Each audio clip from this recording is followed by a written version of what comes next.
Hello, everyone, and welcome to another episode of the happiest podcast on YouTube. We thank you all for joining us this evening. Moving along towards tonight, we have some very special guests to talk to, and at any time during tonight's discussion, or rather stream, you are more than welcome to stop us at any time for discussion.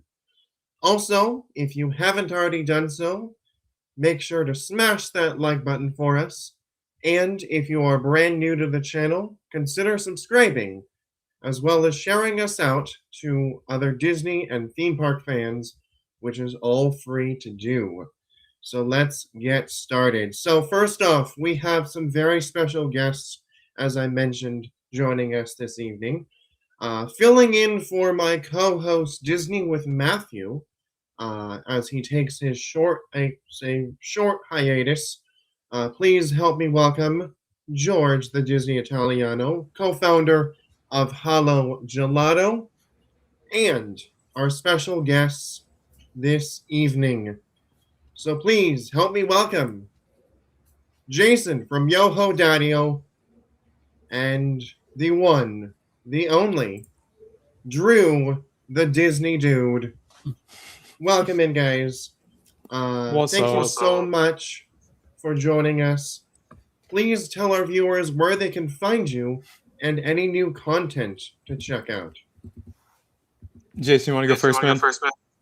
Yeah, so I am Jason. I go by at yoho.daddio. I'm only on Instagram at the moment. I also co-host the Disney Dadcast, which is also on Instagram at the Disney Dadcast with my friend Kyle. We are both veterans. We are both military veterans. He's a former Marine. I'm former Army. And we just kind of we just talk story. That's what we say in Hawaii. Talk story. We just talk about the daily lives of being a dad and being Disney dads, and also being veterans who love Disney. And so for me, my own personal at yoho.daddio, it's just whatever that comes into mind. I'm just doing it just to kill time, to just get over the Disney blues. I am a full-time teacher. I'm on summer break, so I'm just enjoying it right now. I just hit 3K followers. I know it's a big achievement for me because I did it just to have fun with it. But just look out for a giveaway that I'm about to do. Nice. Very nice. Really nice. I need to follow you real quick while I'm thinking about this. Yeah, I will do the same, Drew. All right. And thank you for your There you service too, Jason. Yeah, no, I was going to say, like, that's very, very cool to know. Yeah. I don't know how I'm supposed to follow up on a military veteran, man, damn. But yeah, in all seriousness, that is very cool to hear. Thank you for your service, man. Thank you. I am Drew Smith, aka Legendary Fortnite Gamer, as you guys are singing my name. All right.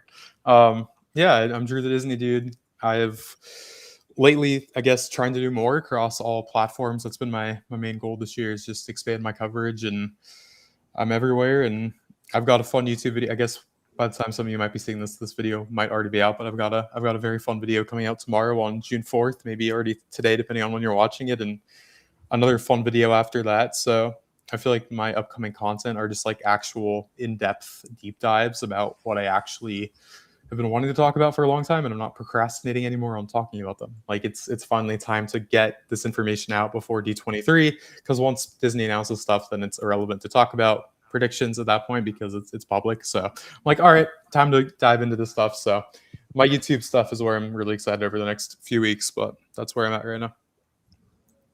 Very nice. And George. Awesome. And of course, I'm George, the Disney Italiano. You can find me on my YouTube channel, Holo Gelato, that I do with my fiance Abby, and we cover all things theme parks, Disney, Universal, Knott's Berry Farm, even the Disney Cruise Line. And you can also follow us on Instagram as well under Holo Gelato. Very nice. And you can follow me on YouTube. I'm also on not Blue Sky, but Twitter, formerly known as X. You can follow me on Instagram and TikTok, as well as Threads as well. So let's go ahead and before we jump into today's topic, which today's topic is the difference between Walt Disney World and Disneyland. I would like to welcome some of our friends that have just joined us. We have, starting off with Abby. Welcome in, Abby. Good to see you. We have Here's the hollow to my gelato. CJL. Welcome in. Tyler Brud. Good to see you.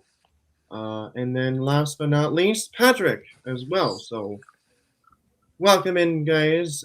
Thank you for joining us.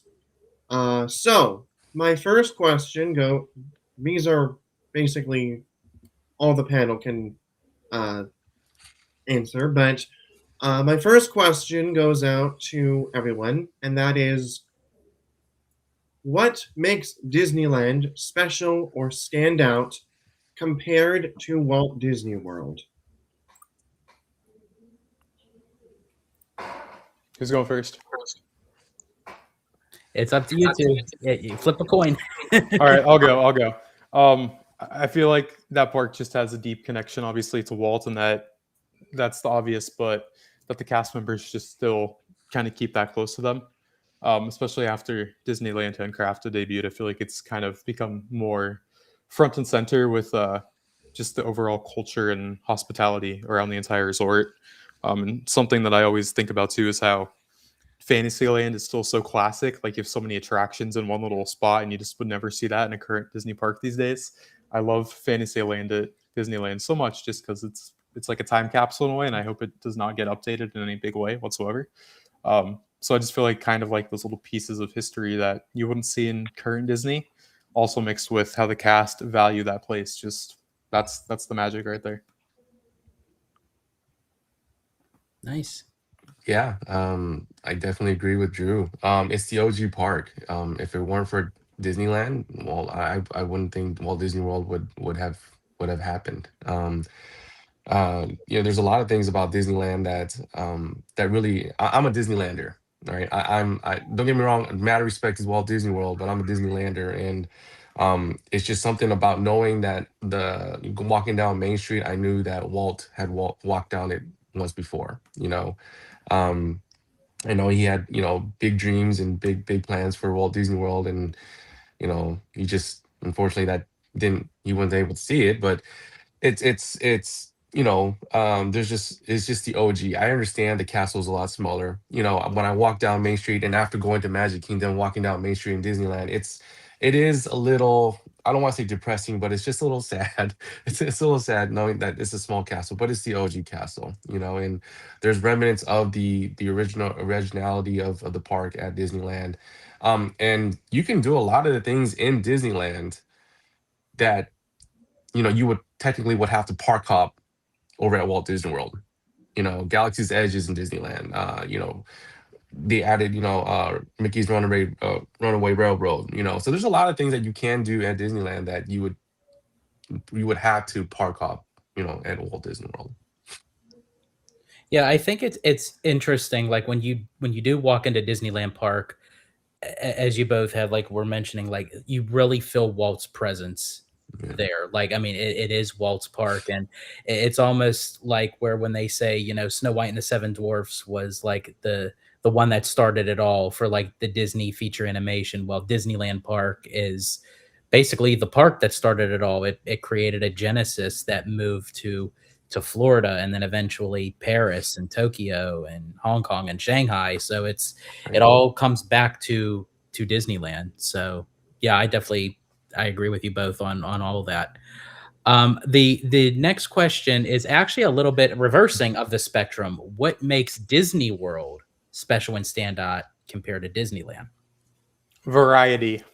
Variety. Yeah, I don't know. I feel like I could go to the parks every single day and not get tired of what we have out here, just from Disney Springs and being able to see a movie or grab a bite to eat, shop, or 4 theme parks, 2 water parks. The hotels in many ways are attractions on their own, in my opinion. Like, I was just at Riverside a couple weeks ago, and I'm like, if someone told me that Port Orleans Riverside was not in the center of Orlando and this was actually New Orleans, like I'd fully believe it. So yeah, just the variety we have out here is unmatched, and with what's coming, it's going to make Magic Kingdom, I think, the strongest theme park on the planet. With Cars and Villains, they are not messing around with those projects by any means. So, yeah, I mean, I love Disneyland dearly, and I didn't want to leave Disneyland when I was out there for a couple days in February. I loved it that much, but And Drew, really quick, our scale's nuts. And Drew, really quick, can you reiterate with Piston Peak and Villains Land? Is it a total of 15 acres? Yeah, that's my understanding as of right now. I mean, I don't know like the exact acreage by any means, but Piston Peak is just about 4 acres. That's kind of, you can't really change that. Just like based on a little circle of land. Villains Land is one of those things that's like, it's over 10 acres. So I know that. But it's kind of like, because originally I was thinking it was going to be inside the railroad berm. But if you look at the permit, that one big like rectangular structure goes like outside the berm. So is the train going to cut through? Is the train going to be rerouted? Like the park's shape is changing a little bit, but whenever we get that final model for Villains Land, whether it's at this D23 or in 2 years from now, that's when we're going to be like, oh, like this is like 12.19 acres or whatever nerdy thing I'm going to look at that point. But yeah, like if I was to ask anyone, and if anyone were to ask me like, hey, well, I've been to play like around 15 acres is probably the good estimate. But yeah, no, I'm so excited for these areas. It's very, very exciting, and especially knowing that like these rumors are not true. Like I was like, all right, I need to get this out there. So we still don't know what's happening, and I'm excited at D23 to finally learn what they're building. And then we'll all know for sure. Absolutely. And Jason, same question for you. What makes Disney World stand out for you compared to Disneyland? Oh yeah, there's just I have to piggyback off of Drew. It's just a lot of things to do, a lot of varieties. You don't have to be. It doesn't have to be a park day. It can be. You can resort hop. You can. There's so many things that they do at the different resorts that you can take advantage of. Disney Springs. You know, I did my first solo dad trip last year out to Disney, and I just walked around Disney Springs. I'd never done it before, and it's just like, wow, this is pretty cool. Like, there's so much to see, so much to do, um, and there's just so much. I guess I don't really know how the permit thing works out, but just looking at, when you're opening the app of Walt Disney World and then opening the app of Disneyland, there's just so much land that they can work with in Disney World. So I'm really jealous that, Disney World when they have an idea, they want to open up stuff, they want to expand stuff, they can do it. Now again, I don't know how the permit stuff works. I don't know what all the loops and hoops that they got to jump through. But when you open up Disneyland, it's like, how are they going to expand on this? Like what? Because it's just the city of Anaheim is just around them, and Yep. when they built the park, there was nothing but orange orchards, orange trees out there. But over the decades, it's built and there's a city around it. So like, how is Disneyland going to expand on you know future future projects? This may seem a bit far-fetched, but I don't know. Yeah. I'm just going to just call it out right now. I Mhm. think with Disneyland Forward, Disney's long-term goal, because it's Yeah. a 40-plus year project, is to basically almost maybe buy up majority of Anaheim in the long Yeah. run. I'm not saying like this is going to happen tomorrow Sure. or next year, Yeah. but in Yeah. in like 40-plus years moving forward, I could see them slowly integrating, Yeah. buying out businesses, maybe maneuvering residential areas and stuff like that, rezoning. Because again, that's what Disneyland Forward was all about. It was about rezoning. Right. So Yeah. yeah, I could Right. definitely see that. I love when people ask me to compare Disneyland and Disney World. I always love to say, especially now living out here in California, Disneyland is my hangout spot, Mhm. while Disney World is my vacation. Spot. Yeah. Yeah. That's what it always comes down for me. Yeah. Yeah. Yeah, no, it's so funny that you say that, because like I love whenever I have family and friends out here. They're like, "Hey, can you come to the park?" I'm like, "Well, it would have been nice to have a heads up, because like as much as this is your vacation, this is my backyard, and like I can't just like stop what I'm doing and go to the park right now." Like people are like, "Oh, you live in Orlando? Like just come hang out." I'm like, I need like a heads up. So, but yeah, no, it's such a special place, and I just think back to like, a couple years ago when I was watching Tiana's get built, and just like one thing, and now it's everywhere you turn there's something happening besides Epcot, because Epcot's just an absolute mess. Like I, even with everything that's happened at Epcot, I do not want to walk into Epcot, if that makes sense. Like the center of the park is so dead to me, and it's so lifeless and energyless. No fountain, no kinetic energy. The music has nothing to do with Epcot. Like I don't have any desire to go there. So most of my time spent at Magic Kingdom, Hollywood Studios, and Animal Kingdom now. So you're And I guess- thinking that an update needs to happen to Epcot's update. Oh basically. yeah, like the fact that they have not announced a new fountain coming to the center of the park yet. I'm like, guys, what are we doing here? Yeah, Like, that's crazy. it's a freaking fountain. Like, I'm not asking for much by any means. I'm not asking for a new Tomorrowland. You know, I just want a fountain.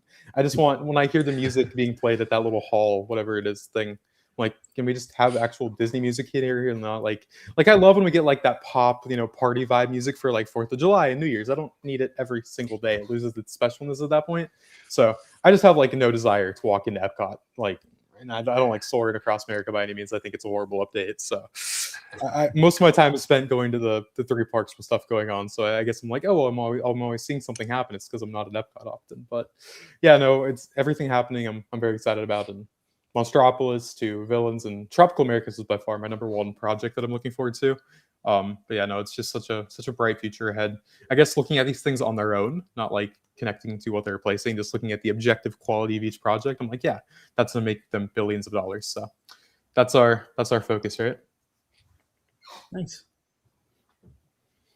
All right. So my next question to either of you is: what is the most overrated thing about Disneyland or Disney World? My chair's so squeaky. I'm sorry if you guys are hearing this. It's like a freaking rocking chair. Man, what is this? Is a good question. You're putting me on the spot here, and I like that. I respect that. So I'm very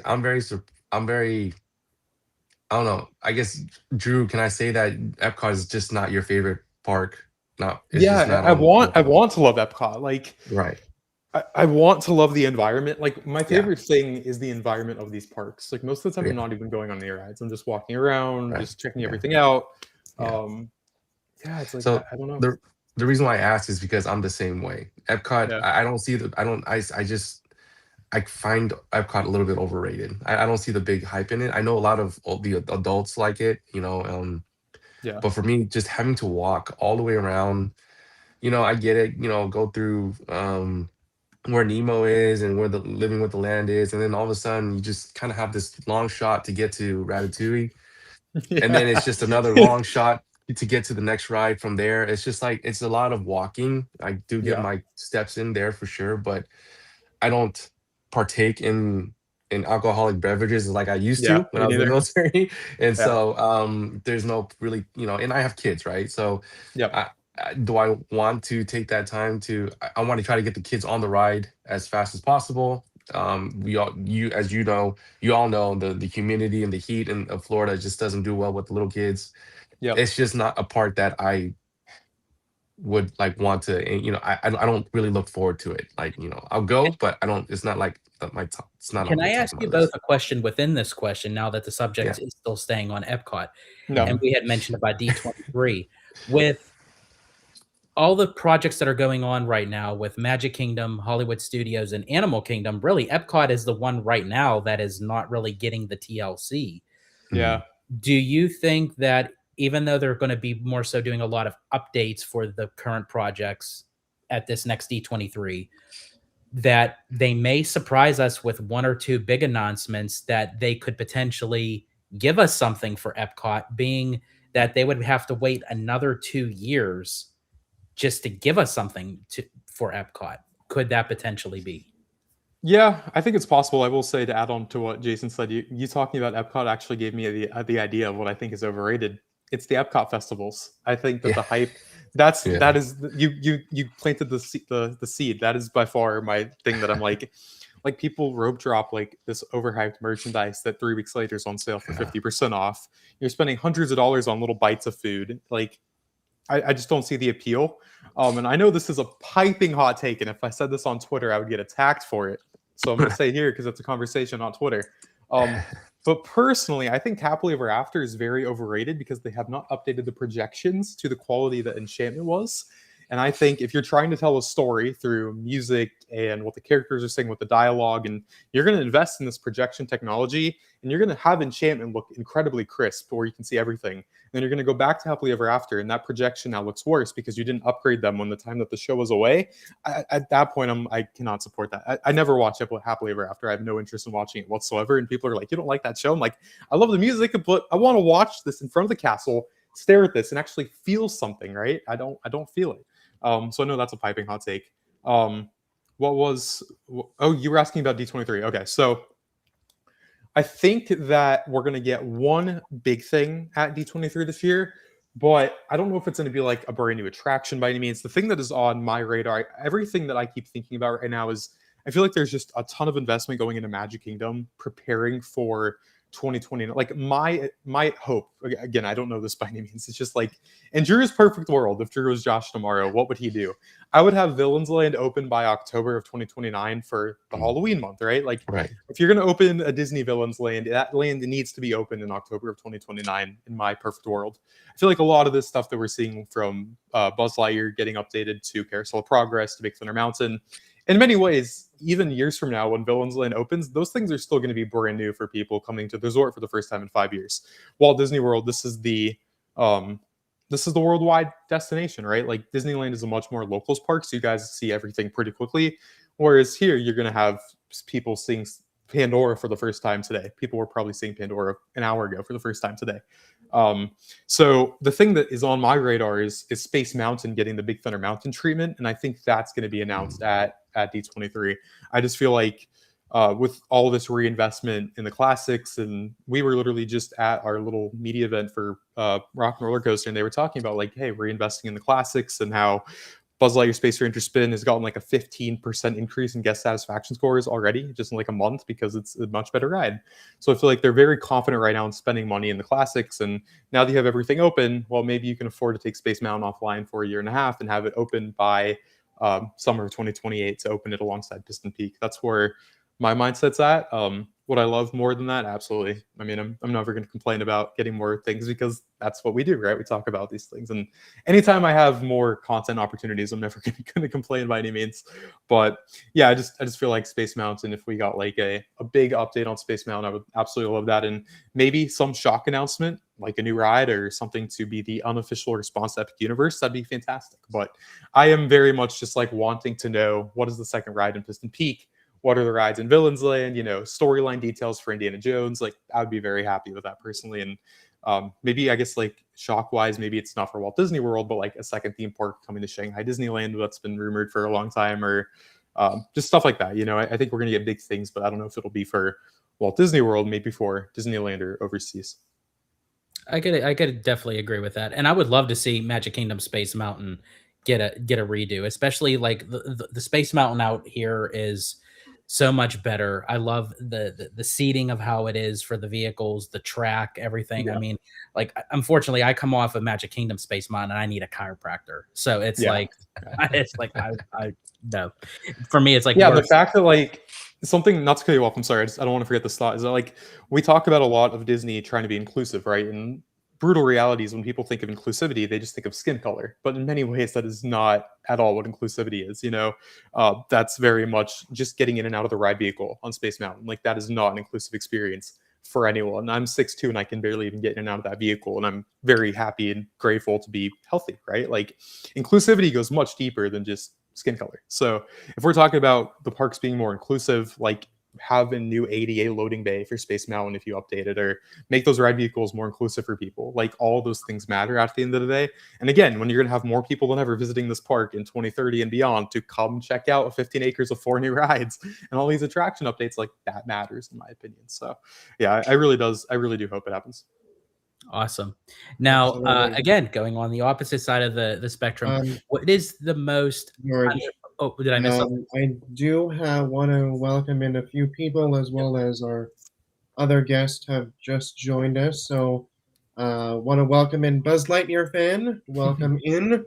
And then we have It's Me, David T. Welcome in as well. Florentine says, for sure, Drew, Celestial Park is the 2017 Epcot concept Yeah. art promise. Yeah. When I see Epic and the fountains, I see Epcot potential. Yep.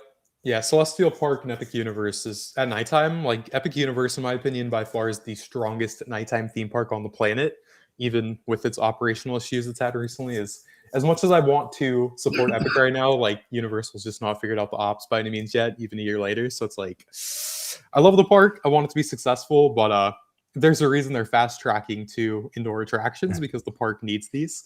I don't know when they're going to announce them by any means, but it's like they're happening. So yeah, Epic needs some love, and still at nighttime, it's absolutely stunning. So Epic has a very bright future ahead. But yeah, like I can't shit on Epic Universe whenever Epcot's an absolute mess right now, even with these up. Like I love Remy's go into 2D. I love Test Track. I love Frozen's animatronics. But even with all those changes, I still don't want to go to Epcot because the center of the park, the first thing you see when you walk in, is so lifeless. And I strongly dislike what they did there. I know we had the pandemic, but now it's like there's no excuse not to do it now. So hey, George, maybe to answer your question, like what do I want from D23? I don't want just Space Mountain. I want a freaking fountain in the center of it. There you go. Well, Josh tomorrow, please. Well, and that was the next question. What is the most underrated thing about Disneyland or Disney World? We do have another guest joining us. So before we go on to the next question, I want to welcome in Music at the Castle. Welcome in, Music at the Castle. Good evening. Oh man, I can't hear anybody. No. Would you mind telling us where they can find you and any new content on the chat to check out? Music. Music will figure it out. I have faith. We're gonna figure this out. I can't hear anybody. If you can hear me, we can hear you. But I guess you can't even hear me saying that. So it's the thought that counts.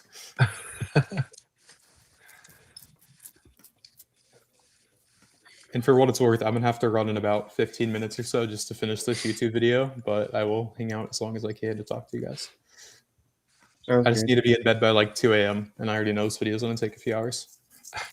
Yeah, that's right. You're 3 hours into the future. Yeah, I have to be up at 7 a.m. So, but I made a promise to be here, so I'm here. I'm gonna follow through with my commitment. Are you in the Orlando Kissimmee area, or? Yeah. It's it's very surreal to be here. But yeah, it's already 11:02 p.m. where I'm at right now. So right, yeah. So while Music at the Castle is working on his audio, want to answer Patrick Julian's comment of like Big Thunder Mountain and Magic Kingdom update, especially with the tracks being smoother. Space Mountain could use the same thing.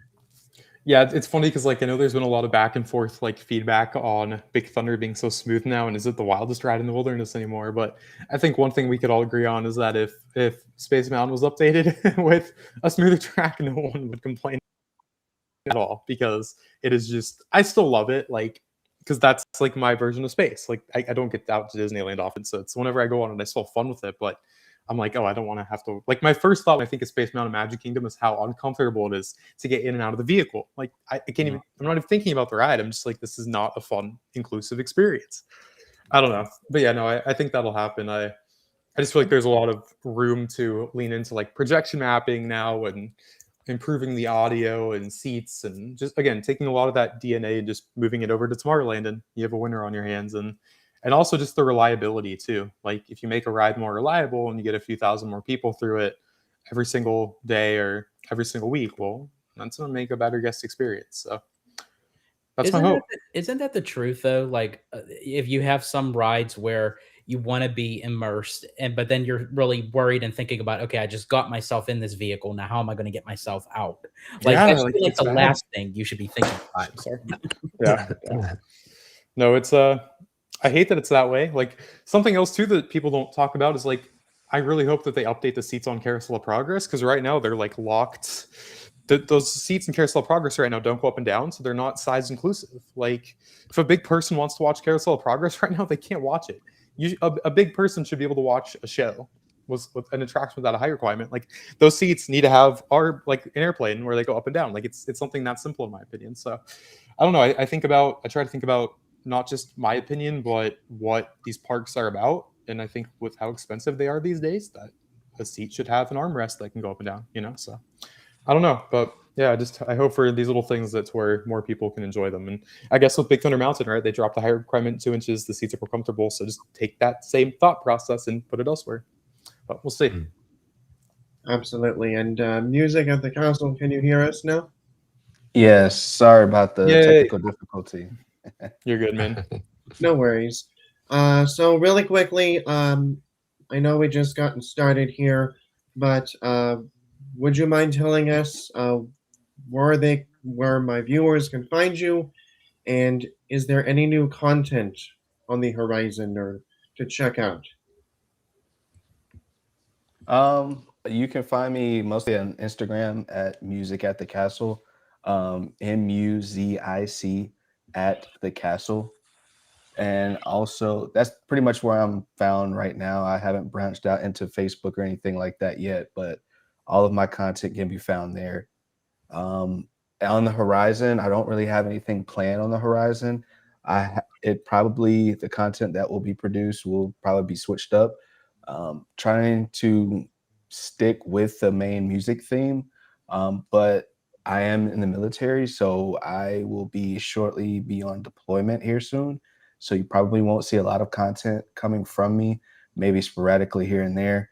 And whatever you do see will probably be themed to tying in that 250th America anniversary into Disney parks, kind of trying to kind of mesh that as well, since I'll be in that type of realm. So Well, thank you Very for your nice. service. Yeah, thank you for your service, man. There's Yes, two thank you veterans so on this much. call, and I'm like, how am I supposed to follow up with this, man?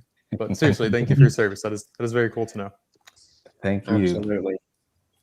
All right. So, George, what is the next question for tonight? So the next question is, what is the most underrated thing about Disneyland or Disney World? And Drew, I'm assuming it's the fountains or lack thereof. I mean, I feel like the most underrated thing at Walt Disney World, or I guess I kind of touched on it earlier a little bit, but like some of our resorts just don't get talked about that much. Like I mentioned, Port Orleans, Riverside, and French Quarter are just stunning resorts, and I feel like people don't talk about them, and they're pretty much destinations on their own. The fact that Wilderness Lodge has literal geysers and rivers and waterfalls, like it's literally a miniature taste of Piston Peak at a hotel that you can walk into right now. And I guess like one thing at Epcot that I actually do like is that some of these countries actually have like authentic merchandise and food from those countries. It's not just Disney themed snacks, but if you actually go in and venture deeper in, there's authentic stuff in there. So just lots of hidden gems within the variety of this beautiful place. And that's what I really love about it. It's just if you have that time to really dive into what's here and you're not worrying about like a lightning lane or a virtual queue or I don't know, running around like a chicken with your head cut off. It's just nice to kind of relax and take in what we have to offer. Nice. I can go next. Yeah, so definitely, I do have to give props to Disney with with the different pavilions in Epcot. I don't know why we keep talking about Epcot, even though we don't like Epcot, but It keeps Epcot, coming up. yeah, but like every time I do go into the different pavilions, you're meeting somebody who's authentically from there, like they're legit from there, and um I got to talk to some of the people from, in the Japan pavilion. I lived in Japan for so many years. My dad was military, so I had the opportunity to be raised in Japan, and was able to. I don't speak Japanese. I'm Korean, but I don't speak Japanese. But I was able to relate to my experience living in Japan with those individuals that worked in the Japanese pavilion, and when I is Norway one of them? Is Yes. Right? I went into one of the dessert shops and, I asked about a specific dessert. I thought they were just gonna say, oh, it's cream filled, but the guy gave me like a full on history of what the dessert was, where it derived from and, what it's made from and whatnot. So it's, me as a English and social studies teacher, that's so awesome to know that there's people from that actual country working it there, like it's, yeah, Epcot's about, obviously different countries and different rides and whatnot, but people really should take in the culture that they're teaching out there. Um, there was another thing. Oh, the other thing that's underrated. I say this all the time. Enchanted Tiki Room, I think is underrated. I me as as a dad that's almost hitting 40, Mhm. that heat and the walking, like I need a place to rest where my kids can stop crying and we can just kind of relax. Enchanted Tiki Room is underrated. I love it. It's just one of those things where I can enjoy the show and um you know I am Korean. I'm Korean American. I was raised in Japan, but I was born in Hawaii. So it's that Enchanted Tiki Room kind of gives me that island vibes, and I don't know, I just feel like that it's just very underrated. Yeah, I agree. I think for me, the most underrated, just because of you don't really think about it until you're in that position, is all the baby care centers in each park, and the fact that each park has its own baby care center. Um, I know the last few years we've had to frequent each and every one of those, so that was one thing we had to map out, and you never really know or think about it until you have to. Just to even if I don't know if you all are following, but even at Disney Hollywood Studios, that was one of the lesser of the baby care centers, and to see that they upgraded it to kind of almost look like and rival Magic Kingdom's baby care center just shows that they're really thinking about the whole family. When a lot of us don't think about that whole family unit, just because um, that's one of those things you don't really think about. But having small kids is one thing you do have to plan. So yeah, it has that air conditioning, it has everything you need just in case you forget whatever, diapers, diaper cream, even the medicine for whatever ouchies your kids have. You don't really think about it until you're knee deep in it.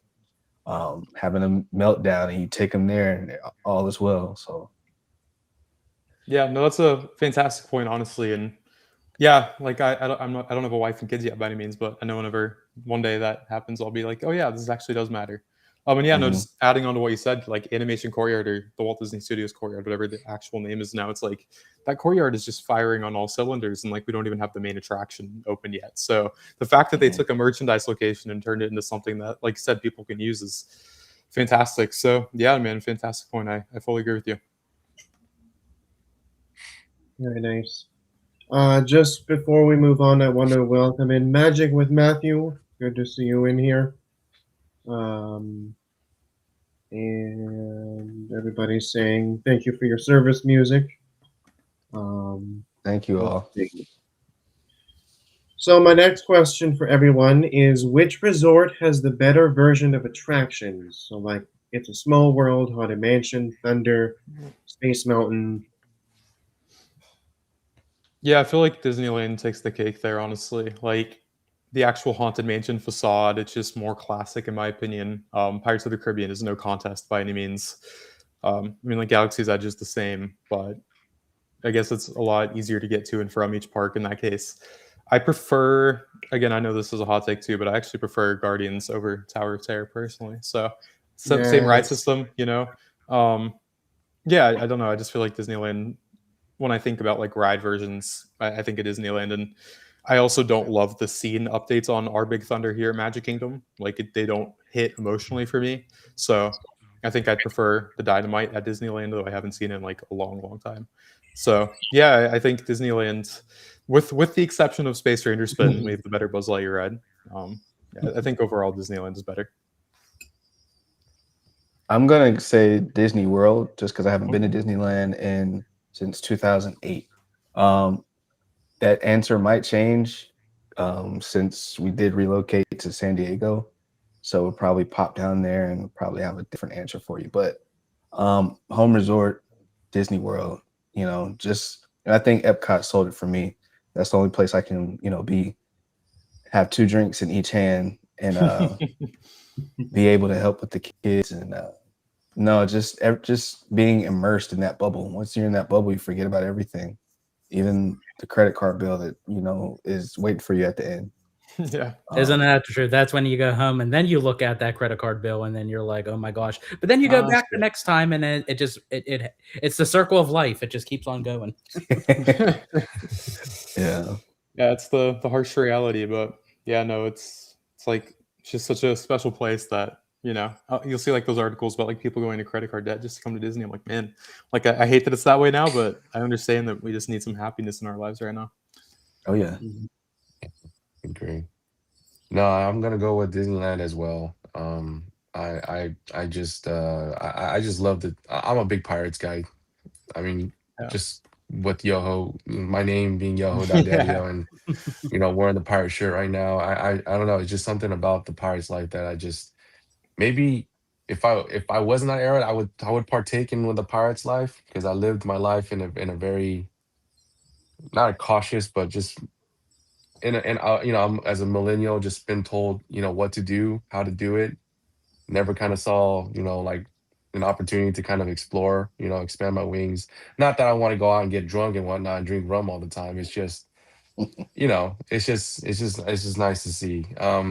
I would have to actually follow up. I know it's not on the question, but if you guys have the opportunity to go check out Tokyo Disney Sea, um, I mean, Disney does a great job of immersive, effects.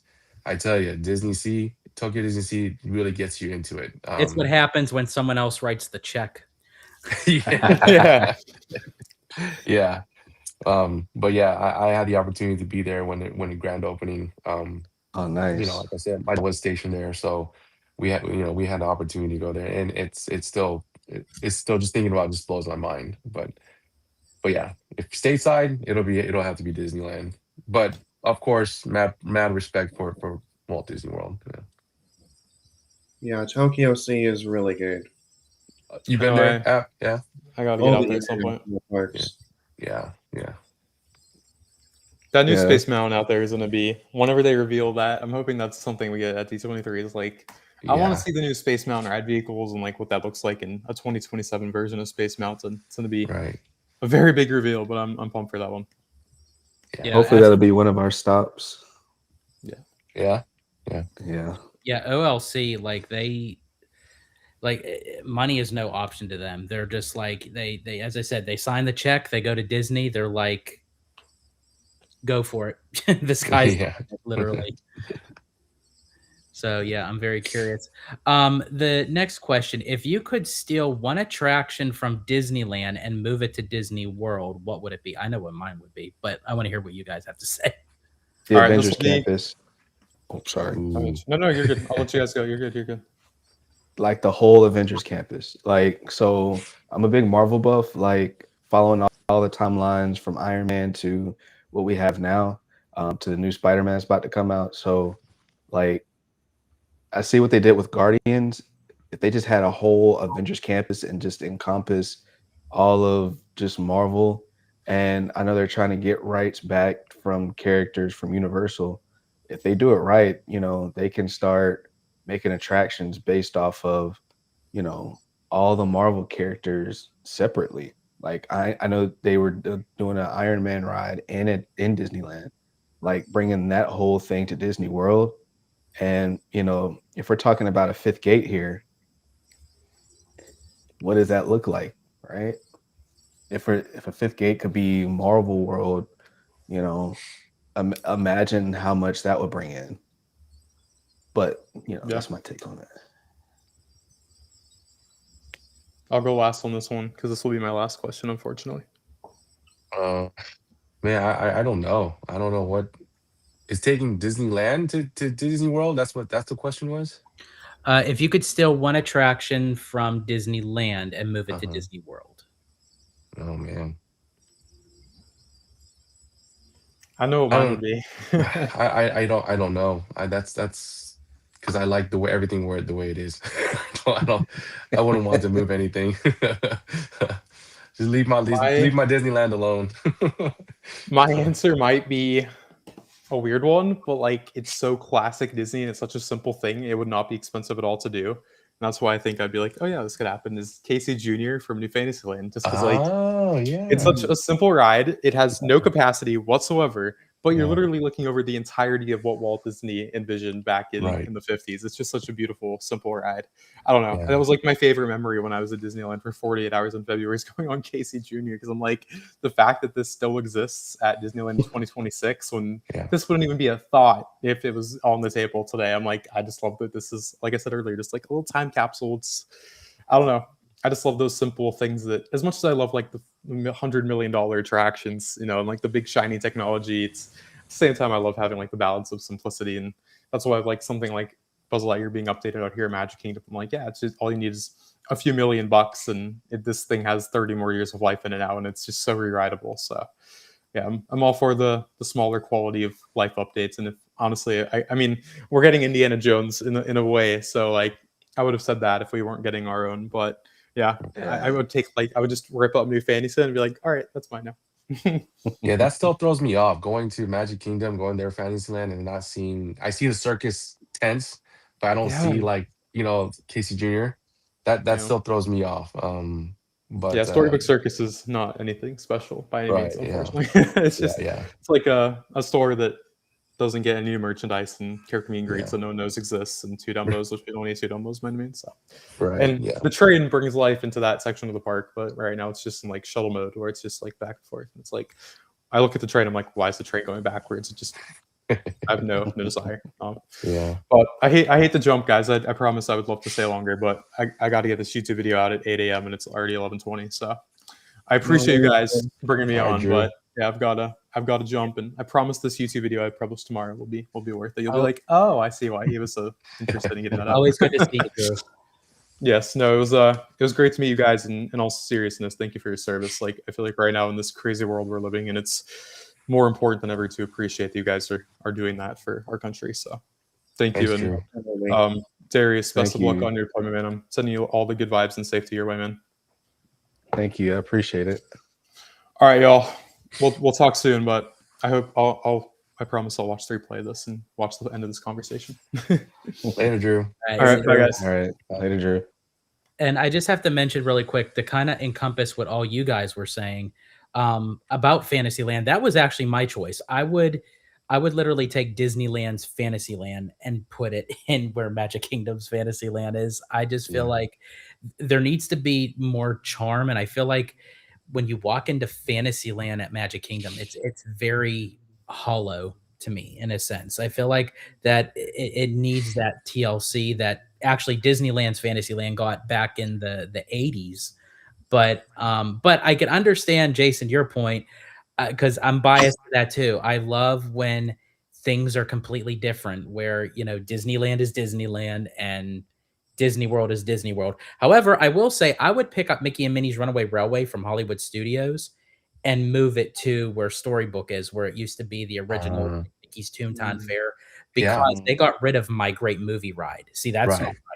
Like they should not have touched My Great Movie Ride. Yeah, I agree. I think my wife and I, when we went there, I think just a few months after we got married, and then we went there. I took her there, and then we rode on that ride. And then I think after that, I think a few months later, they announced that they were going to close it and turn it into Mickey's Runaway Railroad. And I was like, no, why would you do that? Like it's, build it somewhere else. I understand you want to use the same track system and whatnot, but I mean, it's such a classic, and It is a classic.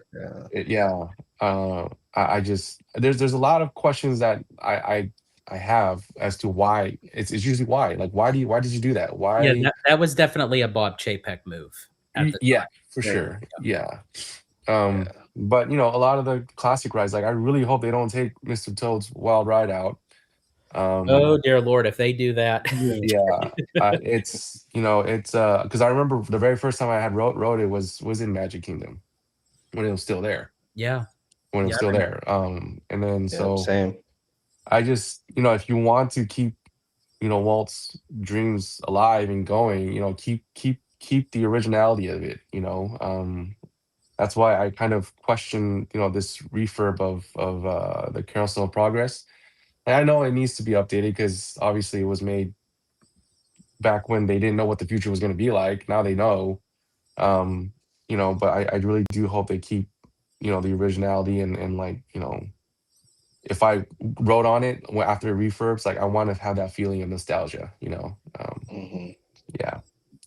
Absolutely. And for me, though, I hope that Disneyland does not take away their Autopia. Because otherwise, underneath the Autopia is the show building for the submarines. And that's what Oh. I didn't. We didn't really discuss last podcast was that if they were to change the vehicles to the electric, that means something would have to happen to what's underneath there. So I do hope that they do not remove our Autopia, at least.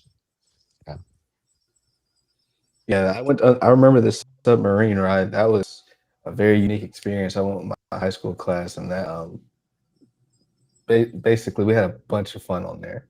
I have old videos on that one, so I hope they don't take that out. Absolutely. Before we move on to the next question, I do want to welcome in some new friends and catch up with the chat here. We have Days around Florida. Welcome in. He says, "Good evening, all. Team Disney World in the house. LOL. Good to see you."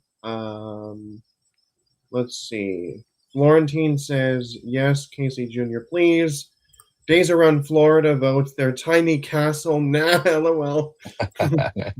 um, let's see. Magic with Matthew says, "If Disney decides to add a new park, my opinion would be how Disney should make the layout of the park."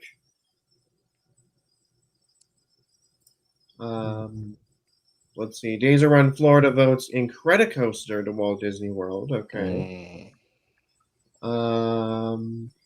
Let's see. And then Days Around Florida says they should create a new ride experience for the newer decades in Epcot in the America Pavilion as a continuation of progress. Mm. Okay. Okay. Let's see. And then Disney with Matthew continues his comment by saying, "And the money to construct the park as well." So,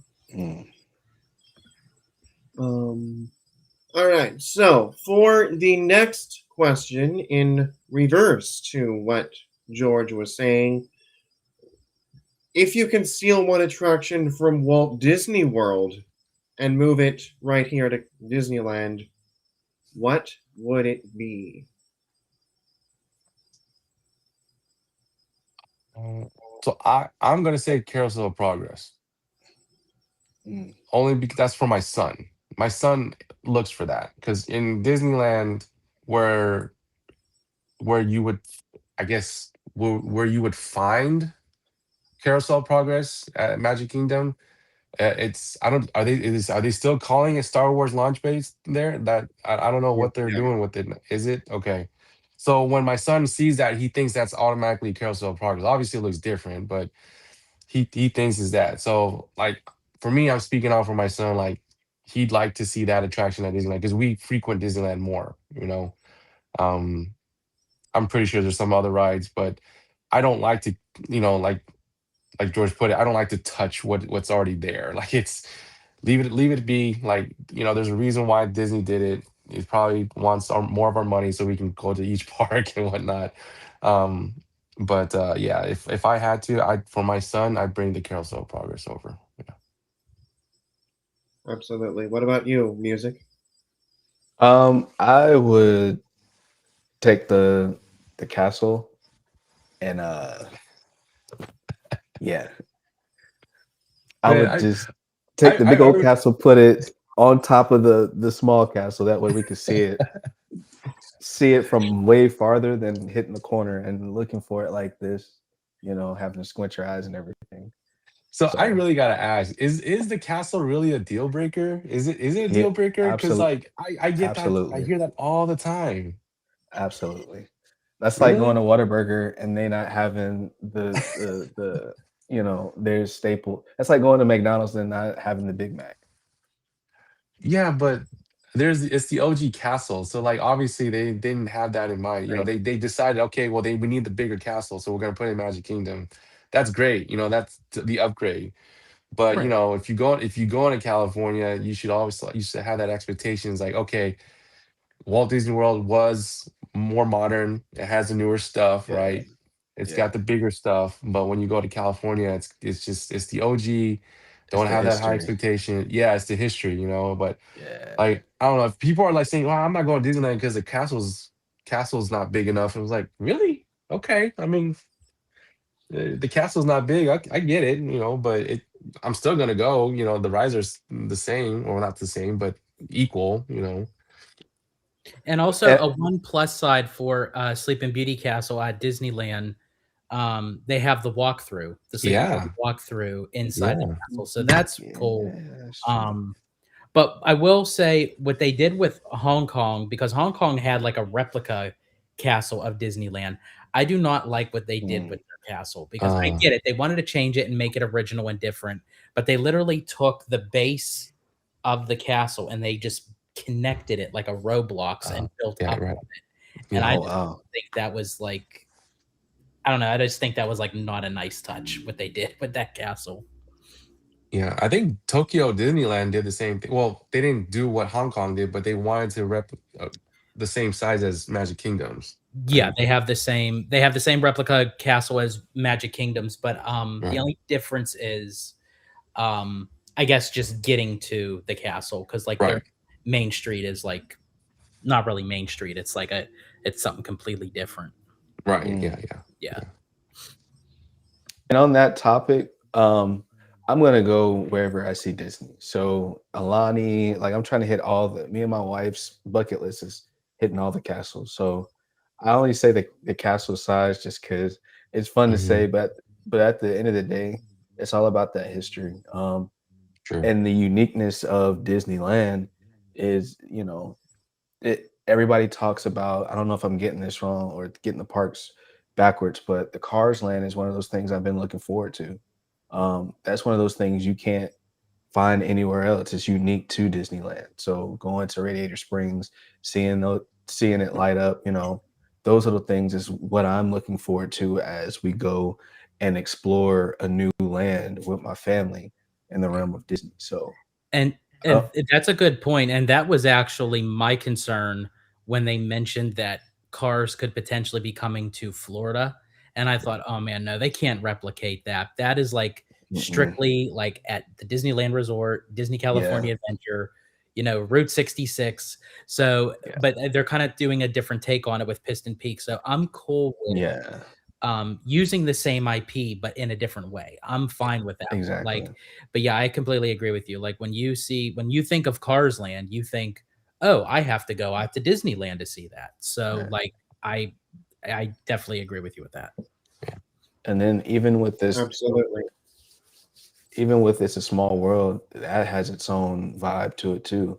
Like starting from the outside and going in, like that iconic scene just reminds you, oh, this is Disneyland. This is every time I see the Disneyland 70th celebration, that's the first thing I see. The It's a Small World all dazzled up in the sunlight. Like it's just one of those scenes. Yeah, Oh, absolutely. Yeah, you can't touch Disneyland's It's a Small World. That's like, yeah. yeah, that's quintessential classic Disney right there. Mhm. Yeah. Just wanted to really quickly catch up with the chat here. So, Days Around Florida says, the old saying, it's not the size that matters, size matters when it comes to castles. LMO. The Florentine says, Darius basically wants what they did to the castle in Hong Kong Disneyland. And then we have Giant Peter Adventures welcome in. He says, I am always Team Epcot. Okay. Very nice. All right. So what Look is at the that. next question? Talking about Yes. dining. And Darius, I did see that you representing Epcot. I saw that. Okay. Next question is which resort has the better quick service dining and what resort has the better table service dining? Oh, Hmm. that's a good one. I'm gonna be honest with you. I don't do a lot of table dining because we're on the go. It's always quick service or we're mobile order. So I really wouldn't be able to say. I mean, a long time ago, like a decade ago, um, when Blue Bayou was still pretty good. I mean, I don't. The last time I went was probably when my son was 2, 3.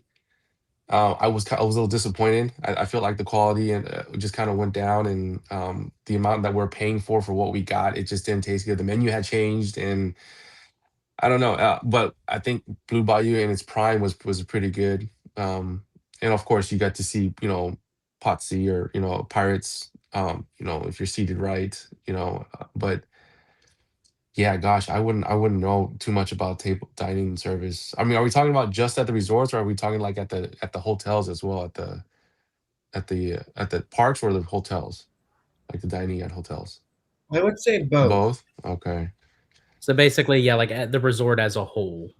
As a whole. Okay. Yeah, that's the one thing I got to shout out to Walt Disney World about. There's so many places to eat. So many, when you're looking for dining reservations there, there's just so many places. But I do have to say, Trader Sam's, uh, or is that what's it called? Yeah, Trader Sam's is at The boat. Polynesian. Yeah, at the Yeah, Poly. but yeah, it's at Polynesian. Yeah. Yeah, I mean, I know it's very, very simple, simplistic, and bar-like scene, but I enjoyed it. I enjoyed the ambiance. I enjoyed, the fact that the room kind of plays in with the theming of it, of everything. And but yeah, in regards to like dining, I don't uh what is that place called? Man, Which one? the Terrace. Is it the Terrace? That's It out has, here. yeah, out there. Tangaroa Oh, Terrace. no, it has a terrace, but it's character dining, but only for breakfast. What is that hotel called? Oh, Is it Cornell Springs? No. the contemporary No, no, not that's Chef Mickey, right? Isn't Chef that? Mickey's. Yeah, that was Yeah. Yeah, no. Um, hey, I can't believe I'm like blanking out. We've been there several times too. Uh, Is it on a rooftop? yeah, I know what you're talking about. It's not uh, the one at the Riviera, is it? is it the Riviera? It is the Riviera. I just The can't think of the Riviera, name. Yeah. Oh my god, I'm blanking on the name of the restaurant. right? But is Uh, it Potranco? Not Potranco. No, Topolino's, Topolino's. Topolino's. Yeah, Topolino's. Yeah, Yes, yeah. Topolino's. Topolino's was we liked it. We like that. The service seems to be pretty great. But I think pre-COVID, they used to do the thing where like you could like order another entree as an appetizer. I don't know if you guys Mm, remember that. Mm-hmm. They did that, and that was pretty awesome. But that was again pre-COVID. After mhm, they stopped doing that. mhm, But yeah, I don't really have much experience in the dining like table service kind of thing, because when we're at the parks, we're just go go go. Like we're trying to knock out as much as we can. Um, mhm. I don't think my kids want to sit and eat anyways. They just want to go and see the characters and ride the rides anyways. So yeah. I think for me, just because I don't have much experience remembering the quick service at Disneyland, um, I will say at Disney World, the character dining for me is it just slipped my mind, but it's an Animal Kingdom, um, and we always go there for breakfast. Basically, they Tusker have House. that Tusker House. Yes, we usually for the past few years we've gone there and basically did the breakfast, and that's easily one of the best dining experiences for me and my family because with small kids, they like Jason was saying, they don't like to sit down and actually eat. But with the characters coming around every so often, that gives them that incentive to just sit there, wait for the characters. They get to eat. Gives the parents opportunity to eat and enjoy as well. So for the dining, I would say Tusker House, and then for quick service, um, there's one in particular that we go to in Magic Kingdom. It's Cosmic Rays. Yeah. We always do the order ahead. Yep. The order ahead. Everybody gets the chicken strips. We're in and out in less than 15 after we get our food. And then we're on to the next thing. Because, with kiddos, the less downtime, the better. Yeah, I definitely get it because I remember taking my son when he was little, and it was like a completely different experience than when you take them when they're older, or you don't have a kid, or you're doing a solo Exactly. trip. Yeah, you basically your schedule is completely different when you Yeah. have littles. Oh, yeah. My hot take of this is I actually this is going to sound really bad, but I actually think Disney World has the win for both.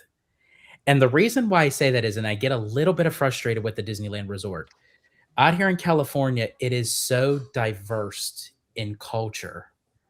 And I feel like they don't really represent that well at the Disneyland Resort. Let's get like a lot more different Yeah. varieties of food where I feel like with Walt Disney Mhm. World, you can kind of get all that. And I get it. It's much bigger. You know, Disneyland is 1/4 of what Walt Disney World is, but or maybe not even 1/4, but I don't know. I just feel like with the food offerings, I never had a question when being in the park. Okay, where should we go to eat? What should we get? You know, I never had to question it. And even to what Darius picked when with the Cosmic Rays Cafe. I mean, as I said, it's classic Magic Kingdom. I always get the chicken tenders, honestly, me as an adult, and sitting there uh watching Sunny Eclipse, you know, Yeah. play on the keyboard. Like I and then I think it was Peter in the comments that mentioned Satuli Canteen at Animal Kingdom in Pandora. So I mean, yeah, Disney Mm. World, I feel like takes the cake for me. No pun intended. Absolutely. And then Giant Peter's Adventure says Captain Cook's burgers are basically fire. Carl's Jr. burgers too, and their fries taste exactly like Carl's Jr. fries All too. right. And then last but not least, Kyle's McRae's is great. Chicken tenders are great Yes, from sir. Disney with Matthew. All right. Moving on to the next question we have is what is the single best food item available at either resort?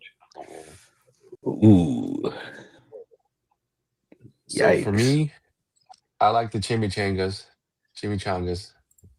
Um, I don't know if you guys ever tried them. I usually get them over at Disneyland. Chimichangas. I used to be the turkey legs, but I guess over the years it's just gotten too salty for me. But Okay, now my chimichangas. question to you is where do you get your chimichanga in the location? So when I used to get them, now that has changed because I used to get them at the Edelweiss Snack Shack, right in front of Bob's Matterhorn bobsled. That's where they That's where I used to. usually yeah, that's where I usually get So mine. I don't know if they still have them there because last time when I went, they said they don't sell them anymore. I had to go look for a cart somewhere in Frontierland, and so I think that they still, if memory serves me correctly, I still think they have the breakfast the breakfast one, chimichangas, but I yeah, think the all day ones, I think they discontinued them. yeah. So yeah, I used to get them at the Edelweiss Snack Shack right in front of Matterhorn, but I I introduced it to my wife, and she was like, it looks like just like a fried burrito. I said, try it and then let me know. And that paired with the corn on the cob, it's when you've been walking for so long, it really hits the spot for us. At Magic Kingdom, though, we do like to go to Sleepy Hollow and get the Nutella fruit waffle. I don't know if you guys had that before. The fresh fruit waffle sandwich. Oh, That's something that my wife looks forward to all the time because she knows we can't get it over in Disneyland. It's only at Magic Kingdom, I and don't so think I don't know if Abby tried that. I don't think she did. I usually get the okay. funnel cake there The too. funnel cake, yeah, yeah. No, the I mean anything with Nutella is really good. So, um, but yeah, those are my choices. I, Absolutely. I would have to add to that at Sleepy Hollows this last time that we went. My wife, that's my wife's go-to. We rope drop Magic Kingdom. We race. First thing we do is we race for Sleepy Hollow. She got me this spicy chicken and waffles. Life Uh-huh. changer. Life changer. Um, All right. because I don't know the sweetness of the waffle and then the spicy chicken with the syrup on top. So Right. now every time we go back, I'm like, we're rope dropping, getting our chicken and waffles. I'm doing the spicy, you do the regular. Boom, we're walking and eating. One of our other family members is pushing the cart, and then we're eating. So that would be, I would say, my go-to slash favorite. I still have yet to get a Dole Whip. I know that's kind of a No, you hot gotta be take in kidding me, itself. man. I know that's a hot take in itself. We've gone what 5 years running now. I have Yeah. yet to even walk by the we go to Jungle Cruise every time, but I still have yet to stop and get it because it's always something going on with the kiddos. So Darius, that's on my I'm gonna send you a gift card so you can go get a Dole Whip, man. How can you? How do you not try Dole Whip right I know. now? I know. I'm gonna give up my Disney card. I'm not a true Disney adult here, so I kind of hope they bring back. Abby loves the mango flavored The mango one, the Dole man. I Whip. really want to try the that peach sounds one. good. The I peach had one, the I really peach want one. to try. That one was pretty Yeah, good. that sounds You good good? too. Yeah, yeah. I could use that. You know, the other one is Maurice's Treats. They have the cheesy garlic bread, pretzel bread, or something like that. Mm-hmm. That I don't know what other people like, but the boysenberry apple frozen treat, the boysen apple freeze or something like that paired with the cheesy pretzel bread. It's pretty good. Mm. Yeah, Yeah, Maurice has some good stuff. yeah, they do. Yeah, I mean, if you try the chimichangas, adding on to what Jason mentioned, I usually get them like near the Mark Twain is, like Okay, kind of where Big Thunder and the Mark I Twain think is. that's where So, that's where one of the like, cast members referred me to. they're, Yeah, yeah, yeah, they're usually the yeah. freshest, especially in the mornings. So, Gotcha. um, what else? Just wanted to welcome in Lisa Chandler Videos, one of our channel members. Welcome in. Um, let's see. So, Oh, I'm up. George. All right. Let's see. Next question is, which resort has the better nighttime spectaculars? Oh, Ooh, wow. ooh. Can I start this one off? You want to start, Um, Darius? yeah, I'm gonna start this one off. Okay. No offense to Disneyland, but Fantasmic takes the cake in Disney Hollywood Studios. I was gonna say the Um, same thing. The Phantasmic at Hollywood Studios is a lot better for sure. Yeah. yeah. Number one, the only thing I've been reading about in Disneyland about Fantasmic is the seating. Yeah. Which there's like no dedicated seating from what I see. There's a whole Yeah. Hollywood Bowl in Epcot. I mean, not Epcot, Hollywood Studios. Like we're talking about a literal Hollywood Bowl, like easily looks like 5,000 people. I mean, and it's on a system. Yeah. I will say just the scale of it too. From what I've seen in videos, is a lot bigger in Hollywood Studios. Um, So that being one of my favorite shows, and then me and my wife have been talking, and starting to love Luminous and Mm, Epcot. Like that's starting to be up there. Well, Happily Ever After is like there's no competition, but Luminous is coming in a close second. It's like really fighting between that and Fantasmic. Um, yeah. it has that human element, which is its whole message, and I think that's what gets me every time. And it does help to have a Schafferhofer from Germany in my hand while I'm watching that as well. Yeah. So Gotcha.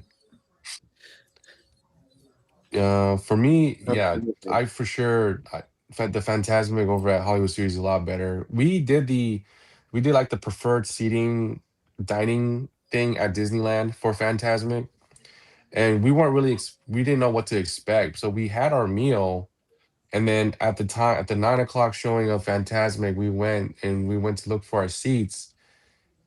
The position of where we were sat was fine, but then I realized there was no chairs or nothing. They wanted us to sit on the cobblestone ground. Mm-hmm. And you know, my bottom is hurting.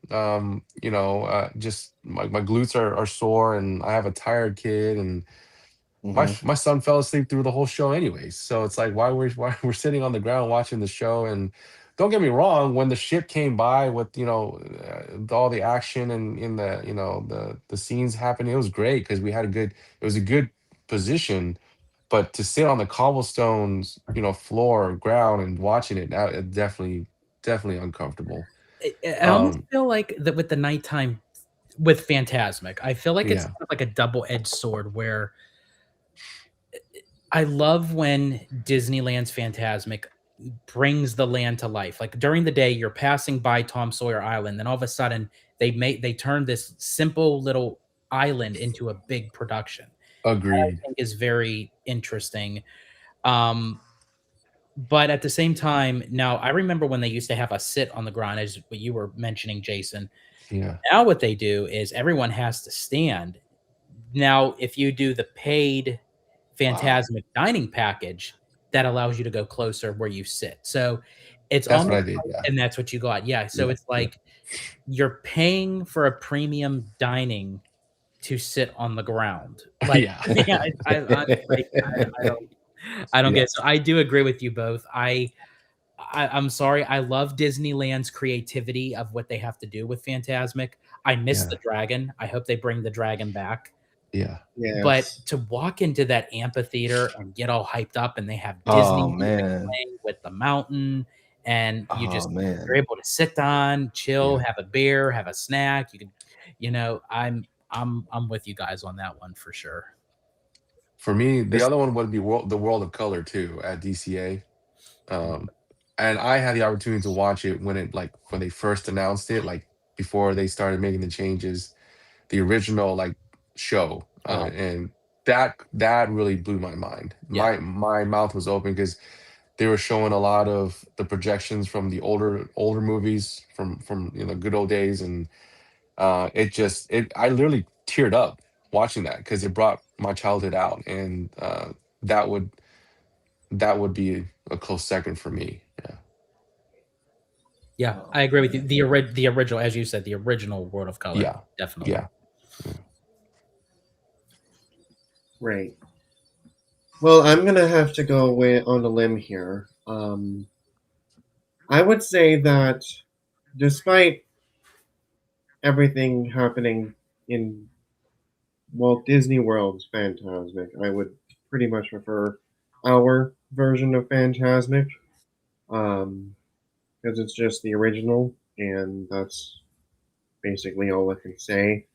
Um, my second one would have to be Wondrous Journeys. It's just so good. Um, I mean, it's just kind of chokes me up at the same time too. So I'm gonna have to say Wondrous Journeys on the Disneyland side. Um, I would have to say Phantasmic also at Walt Disney World as well, mhm. with along with you guys too. Yeah. And for everyone who doesn't know, speaking of Wondrous Journeys, they have extended Wondrous Journeys and Paint the Night Parade at Disneyland, I believe, for it to go to August 20th. That leads after D23. So that's really cool that they extended it out a little bit more. That they're not just going to hurry and get rid of it right after the 70th is over. Absolutely, and that is one of the topics that we're going to be talking about on the next podcast as well. So, along with all the other Halloween stuff in the parks as well. Um, so just wanted to, before we move on to the next question, do want to catch up with the chat here. So Abby says this live is starting me to make me hungry and craving Disney treats. I agree. Magic with Matthew says I agree. Phantasmic is at Hollywood Studios is fantastic. It's great than the Disneyland Yeah. version. We all agree. Um, and then the Florentine said is that I would say Starlight is like a nighttime spectacular. The soundtrack is so good, chills. Okay. I did see Starlight once when we were just recently done Magic Kingdom. I think it was a very good, decent parade. It's nice to see actually a nighttime parade back in Magic Kingdom. I think honestly, Mhm. any of the castle parks, if you're going to have a parade, have a nighttime parade. Like, Yeah. Right. yeah, absolutely. Yeah. All right. So the next question says, "What is your favorite spectacular at both resorts? Parades count too, and why?"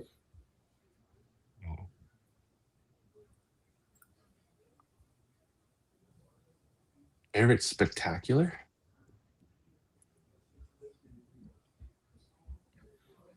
So I guess more so like anything in the entertainment, like of like the shows, the parades, the Oh, okay. fireworks overall. So fireworks, I tend to not do fireworks much. Um, that's because of my PTSD. It now if I'm told like, hey, if my wife tells me, gives me a warning, say, hey, it's almost that time. The fireworks are gonna happen soon.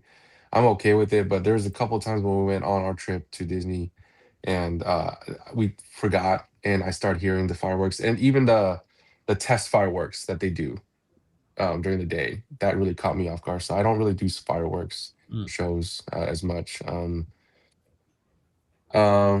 but I did like the electrical parade. Um, right? Is that what it's called? The The um, electric parade. yeah, electric parade. Um,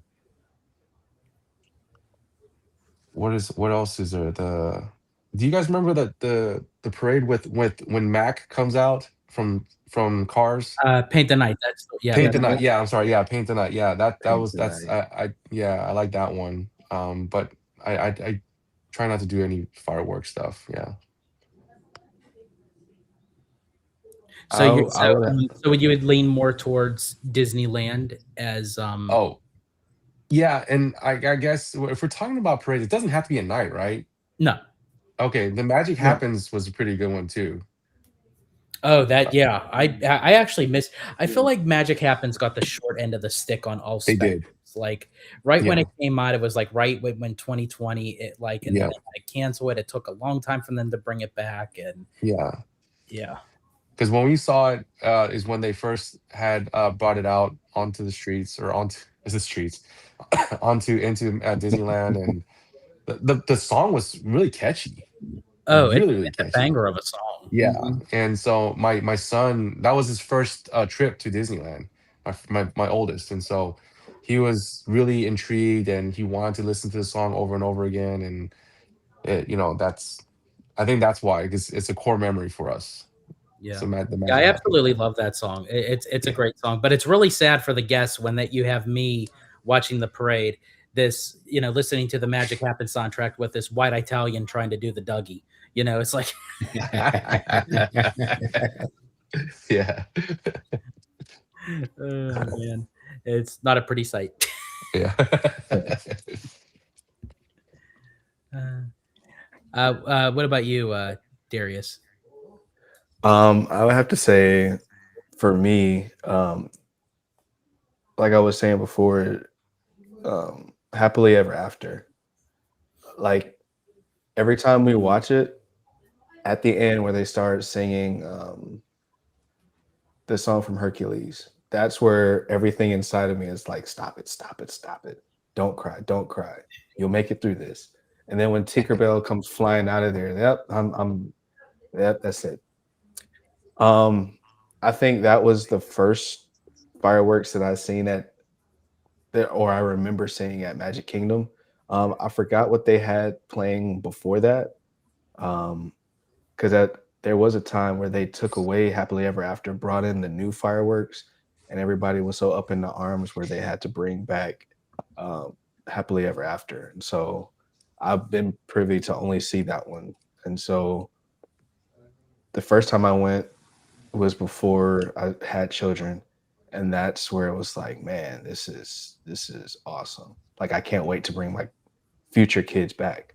And so now, now that they're here, they love it. They love it. So it's just one of those core memory moments where I will always go to Disney World and not ever not go to happily ever after. Great story. And that really is the Disney difference right there. Oh yeah. Yeah. Yeah. Yeah.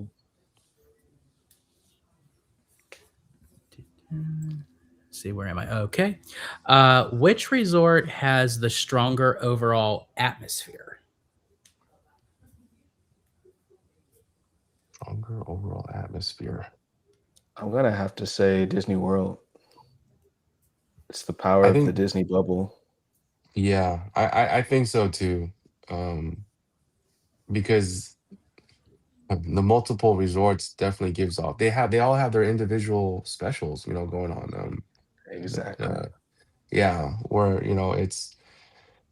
I think you can just enjoy more of it because there's more to do out there, and so yeah, I would have to hand this one to Walt Disney World. Yeah, I mean, not only is it the theme parks, I mean, that's obvious, but atmosphere, we're talking about yeah, things happening in and around Disney. Like they just had the right, Savannah Bananas down at Disney right, World. So it's yeah, not just the theme parks, it's the world of the wide world of sports. Then you got Disney Springs, which has attractions in right, itself. Like Level 99 hasn't even opened yet, and there's still a huge buzz around that. right, Your whole dining experience with all of the wonderful restaurants that they have in Disney Springs. And then you yeah, have, you know, those things above and beyond, right? The AMC theaters, the Coca-Cola factory, World of hmm, Disney, just those iconic staples that you can easily spend a day at Disney Springs and not even hit any of the resort or yeah, any of the parks. Um, yeah, and then it's just when you hit that Disney sign, it's like all your everything just melts off of you, you know. yeah, Even the golf courses, like people don't even know about half of the stuff that's going on. You got the wilderness lodges that have give you that lodge theme. Like it's so many other things in Disney World that people don't even tap into that they yeah, offer. yeah. There's definitely a different feeling when you're driving underneath that sign saying, hey, you're finally at, you're at Disney World. Whereas in California, it's just like, yeah, 1 minute you're like right next to the park, and the next thing you know, you're some part of Anaheim or Garden Grove or something like that, I do agree with you both. Like Yeah. the anticipation, the build up Right. when you see that arch in the Yeah. distance, it says the Walt Disney Mhm. World Resort, where dreams come Yeah. true, and you pass in there and it's like boom, your vacation starts. I will say for me, I'm gonna take this easy, simple way out for me. But as I said, I do agree with you both with what you said for Walt Disney World. But for me, I think, and maybe I'm like in the 1 percentile of this, I think like no matter where I go that's in Disney, the atmosphere just works for me. Oh yes. If Yeah. I'm in Disneyland, Oh if yeah. I'm at Walt Disney World, if I'm on a Disney cruise, I don't know if either one of you had experienced a Disney cruise yet, but Yes. especially since you have young kids. Oh my gosh, Jason, you said you have, but they would Yeah. absolutely love it. Like you wouldn't be able to get them out of the kids Oceaneers lab and the Oceaneers club. But yeah, like Yeah. anywhere you go with Disney, it's again, it's that Disney difference. It's a completely different atmosphere. I love Universal. I love going there. I love experiencing it, but I don't know, just something about Disney that just like hits all the feels. We Mhm. did a Disney on Ice last year. I wasn't Mm. expecting too much because it's here in Frisco, Texas, of all places. It's like I understand it's like a tour, like they go to different arenas to do performances and whatnot. But I was like, well, if it's can give me a little bit of Disney magic, I'll be okay with it. But when we stepped in, all the employees were they acted like cast members, and we didn't, we felt like there was a Disney presence there. The Disney magic was present there, and we what was really weird was that you have to pay to have like a character meet and greet, which is like, Mm. well, if I just went to a Disney park, I could meet the characters for Right. free, Right. but it wasn't a main character, but one of the like performing performers was like in costume and in in character, he or she was coming out from the back room, like hopping along, and they were part of like the Coco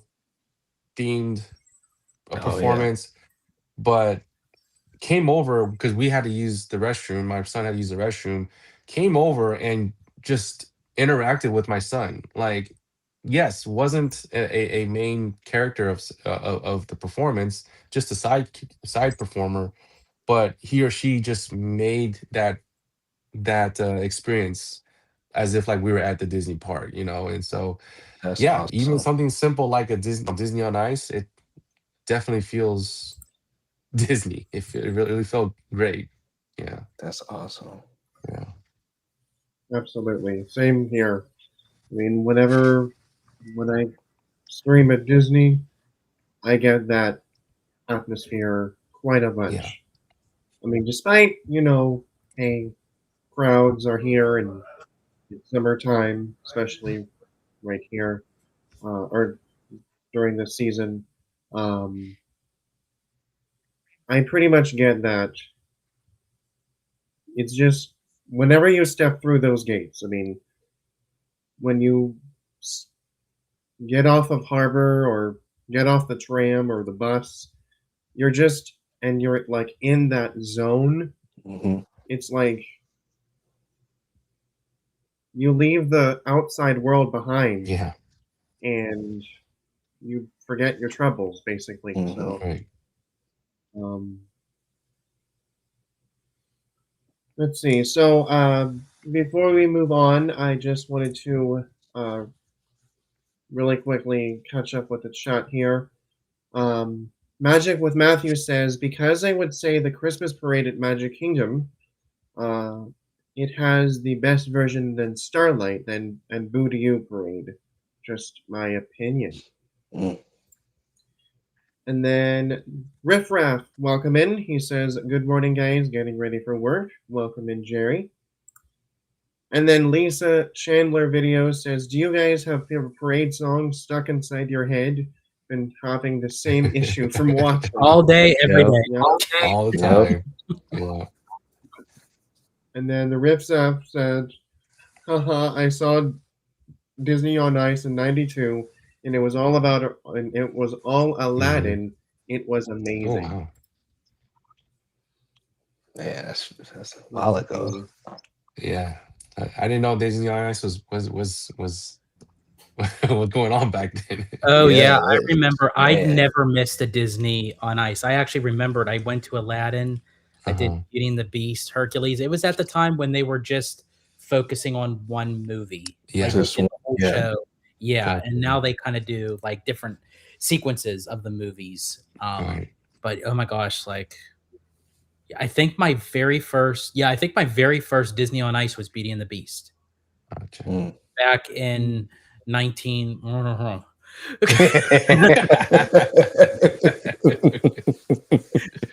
Oh man.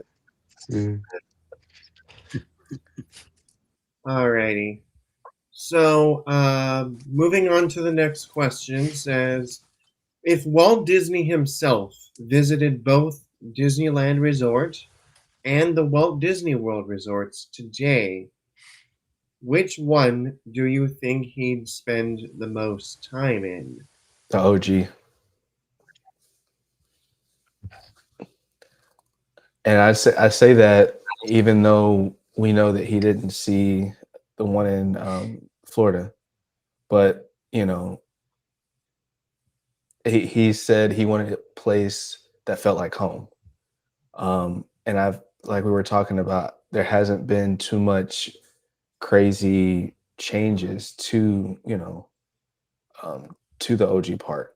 You know, every time we turn around at Magic Kingdom, they're taking something out, just like the Mr. Toad's Wild Ride was changed to Winnie Yeah. the Pooh. Right. Just those little small changes. Like when I remember, and it took me to hear somebody else say it, that was Mr. Toad's Wild Ride, and I'm like, okay, I'm not going crazy. That used to be another ride, just because I was so young when I went to Magic Kingdom, and that's the last time I rode it.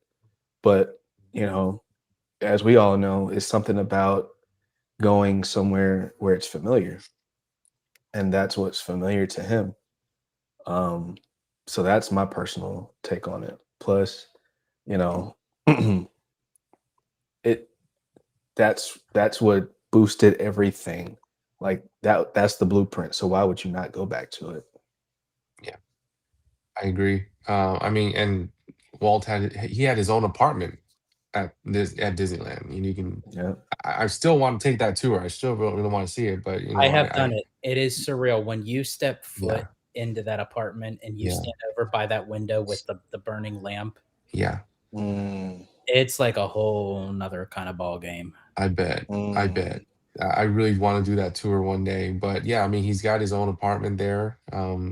Knowing that he would be back there, he would spend a lot of time there, and so mhm, I don't know if he would have done the same if at Magic Kingdom. We probably would have spent a lot of time at Walt Disney World. But I think in the end, he'd end up going back to the OG park. Yeah. mhm, I agree with you both. I think the best way that I could sum up with it is he would go to Walt Disney World to oversee Yeah. the operations.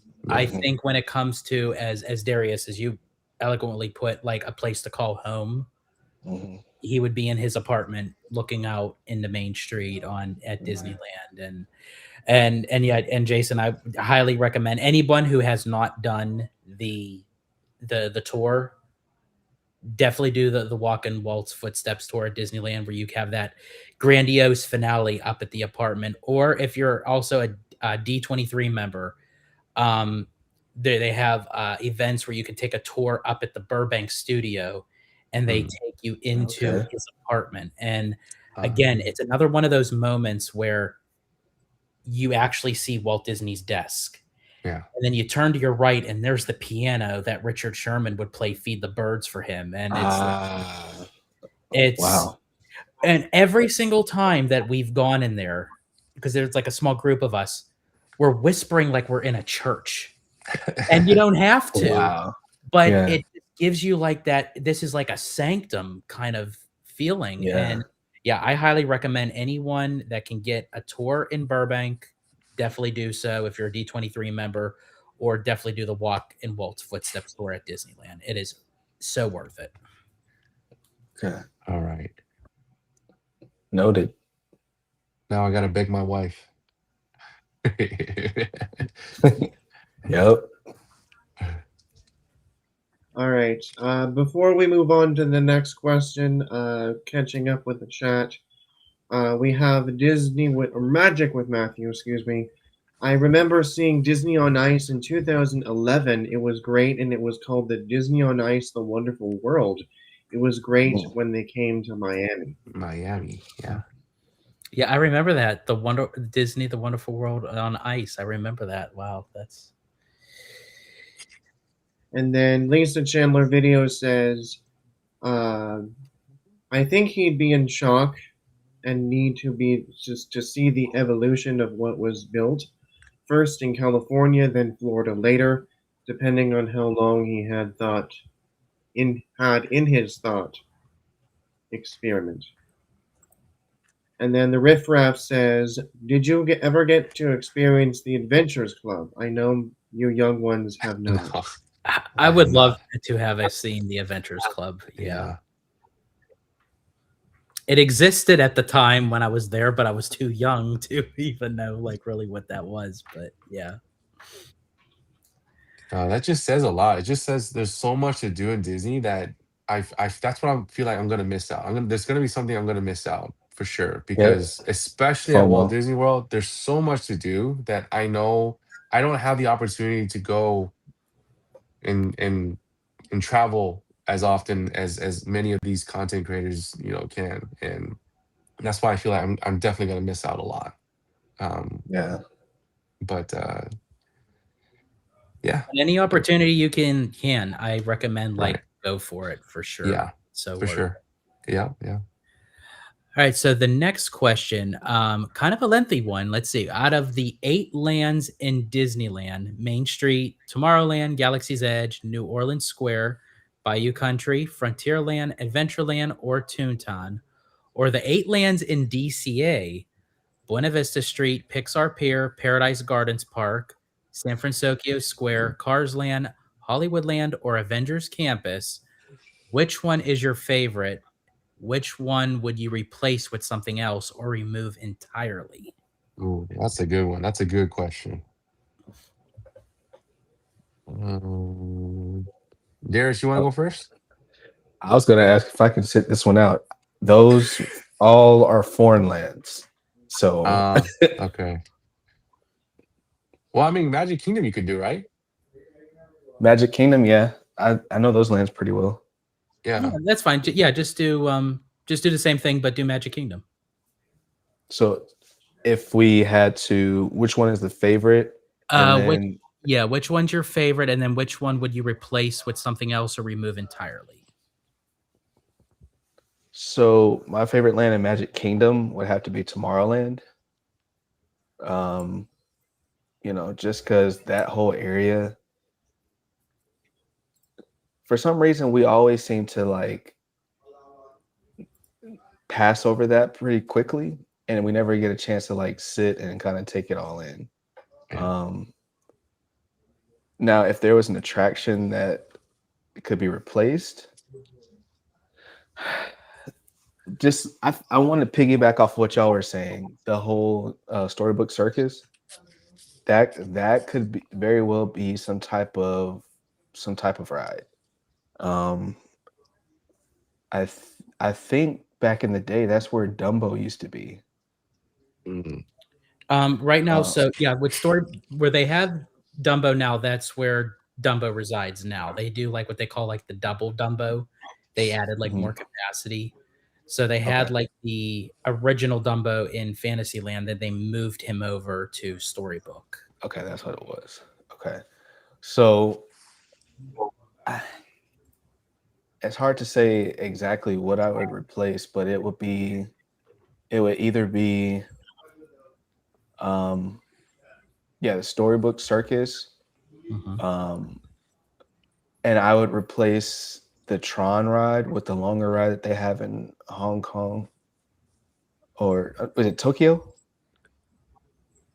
where they have the longer version of Tron, where it's like, Oh, Shanghai. Isn't it Shanghai? I think Shanghai so. has drawn. Yeah. Yeah. So I would replace that Tron with the longer version that they have in Shanghai. Okay. Because the one they have now is like 30 seconds and you're done. It's too short. The long is Yeah. like 3 days long, and then the ride is like 30 seconds long. It's disproportionate. So I would definitely lengthen it. Okay. I definitely agree with you with the Storybook Circus. I think that is like so out of place. I Mhm. would, me personally, I would take out Storybook Circus, bring back like a version of Toontown, and Yes. again, put in Mickey and Minnie's Runaway Railway over there and bring back the great movie ride. I'm sorry. Like Yeah. Disney owns the Fox and 20th Century. Like they could do so much with that. Like Yeah. Yeah. uh, Yeah. Or at least put back Mickey and Minnie's house, at the very yes. least. Yes. Yeah, just the houses. Like, oh man, that was definitely part of my childhood. I remember that. Mm, Jeez Yep. Louise. I remember that. Let's see. For me, definitely, Adventureland is my favorite. Uh, I do tend to, if uh, obviously, well, for obvious reasons, Pirates is there. Mhm. But the Dole Whip, the Enchanted Tiki Room, Jungle Cruise, Indiana Jones. If you're over in Disneyland, like it's all there. That's all. It's a lot of great attractions there that I really thoroughly enjoy. But in the evenings, I do like to go over to Tomorrowland. The lights, the soundtrack that they usually play. It's very, yes, it's Tomorrowland, but I feel like a lot, like Darius, like you said, like a lot of people overlook it because it's not technically tomorrow, because it's nothing new, right? Tomorrow, when you hear tomorrow, it's like, what are you thinking about in the future?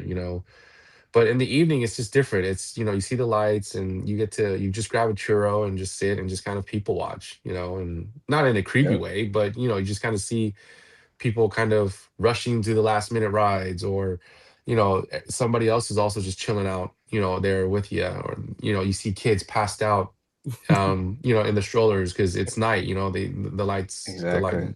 they don't really affect them. I actually agree with you with that. I love the people watch and everything. Yeah, yeah, This is going to sound kind of cheesy, but yeah, I do know what it means. Like when watching, like a young kid just like yeah, passed out, and a parent yeah, is holding them. They're resting their head on yeah, their parent's Yeah. shoulder. That takes me back when my son was little and everything. And I'm like, yeah, Mm. like yeah, cherish those memories because you blink and they're yeah, about to graduate high school. It's like crazy. yeah. Yeah, I mean, you just Yeah. meet, people there, and like on my last solo trip, I rope dropped the people mover. I mean, not many people do it, but I did it. So Mhm. what? Kill me, but or sue me, not kill me, but sue me. But I got to meet somebody. She was there with her friends, and they all rushed to do Space Mountain, but she didn't want to do Space Mountain, so she went on the people mover with another friend of hers, and um we just kind of like started talking like where she's from. She's from like New Zealand or something, but she was gonna have a Lord of the Rings themed wedding. Like that's her theme, like, so you get to meet people just by doing simple things like that. You just sit there and strike up a conversation, when you people watch, and um that's why I just really enjoyed just Disney overall. Everybody's there. They're not necessarily carefree, but they're all there because they're leaving all their worries and stresses behind. They're all there for this, Mhm. same reason. What I would change would be at DCA San Francisco. I'm not a big, I love this movie, Big Hero 6.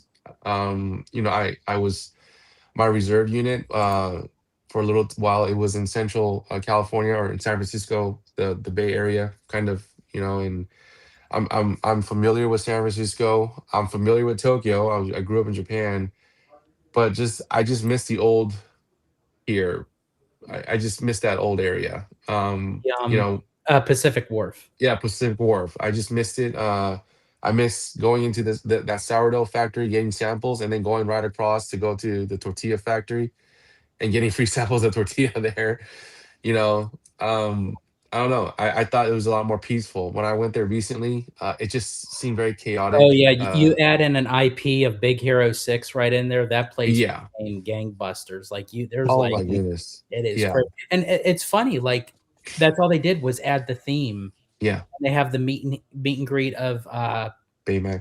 Baymax and Hero, Yeah. and they add in like the music and everything, and it's like, yeah, it went literally from a ghost town Yeah. to like you can't get a seat anywhere. No. Yeah. I just, it was, I mean, I know a lot of people like it. I like what they did with the Golden Gate, the bridge. Um, but it was just way too chaotic. Way too chaotic for me. Yeah. Absolutely. And I just wanted to really quickly before we move on to the next couple questions here. Magic with Matthew says he would choose Avengers Campus. I would suggest Disneyland to replace Tomorrowland or expand it.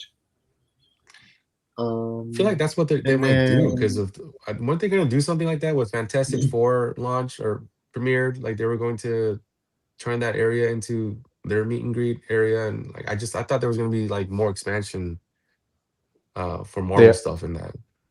they are putting that Tony Stark ride in there.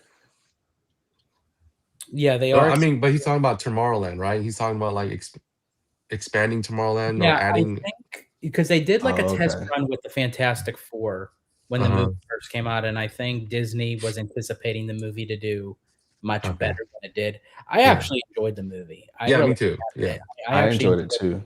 but I feel like when a movie or IP doesn't hit a certain quota for them, Mhm. they're Yeah. like, okay, well, this isn't going to do well. But I Yeah. personally think that's not always the case.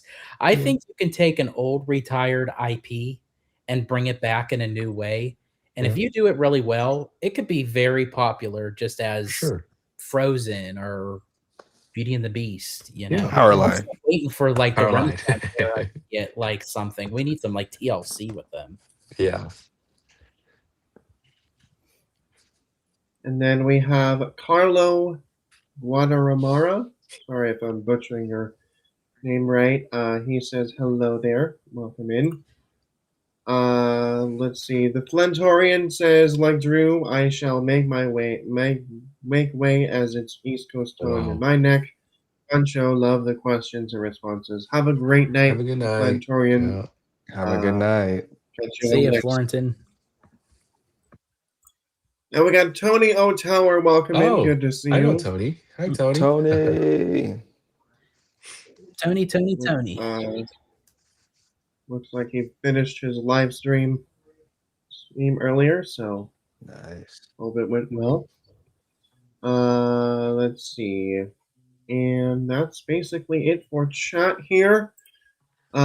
So basically, what Paulo Gelato was saying, but flip it around to the East Coast. So, out of all of the lands across Magic Kingdom, Epcot, Animal Kingdom, and Disney's Hollywood Studios at Walt Disney World, which one is your favorite? Which one would you replace with something new, or something else, or remove entirely? And Darius, since you already did Magic Kingdom, if you want to do like another one of the Walt Disney World parks, definitely go for it.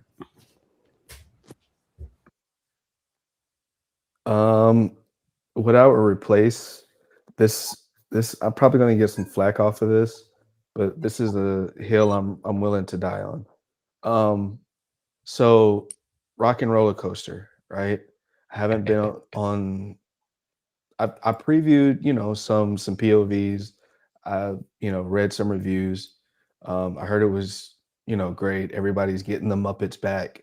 But for me, if it's Rock and Roller Coaster, and we were just talking about different IPs that need to be resurrected, or even riding the coattails on, I think Powerline, you know, could have been a great addition in that, just because that's an opportunity for them to open up new avenues of Powerline. You know, there's the two hit songs, and who knows, they could have come up with a third new song that would have been like one of those things for fans to anticipate, that would get people to come, back to Disney Hollywood Studios just to hear that third song, And if they do and that then third song, they bring back Tevin Campbell to reprise. they would. Yeah. And then that is a whole other thing that they could do, making the long-awaited, anticipated concert like a full-length concert that could be its own special on ABC or something. Who knows? But just playing on the IP that you know has been rekindled ever since this 30th anniversary of a Goofy movie. Like, it's always been there, but it's just being rekindled because of that whole celebration. But the whole celebration, I think, was all centered around not only the sentimental story of the movie, but Powerline as a literal, legit rock star. So I I like that. I think, mean, anything with a Goofy movie. oh yeah, Yeah. Oh my gosh. Like, you want to add like a mini land, like if they want to extend part of Toontown, like Yeah. give us like a Goofy movie where like we can go on like a wild ride on in Goofy's car, like oh across yeah, the country kind of thing. Oh man, that would be like that'd be awesome. Yeah. Absolutely. But that's what I would, replace. But my favorite, I would have to say Epcot, just because of um, just how diverse it is. You got all the countries, you have everything that those countries have to offer, and then at the front of the park, you have the different rides. You have um, my favorite ride in that park is Guardians, but a close second is Soarin', and I'm eager to get back to see what they do with the whole Soaring Across America, um, just to see how they pay tribute to that whole thing. So that whole part for me, it would be my favorite in Disney World. Okay. okay. For me, I don't I don't see the big deal with Animal Kingdom. Uh, if I had to go to Animal Kingdom or Epcot, I know I complained earlier about Epcot. I would go to Epcot because Animal Kingdom closes earlier, and Way I too don't. early. Yeah, I don't understand the Cali River Rapids ride.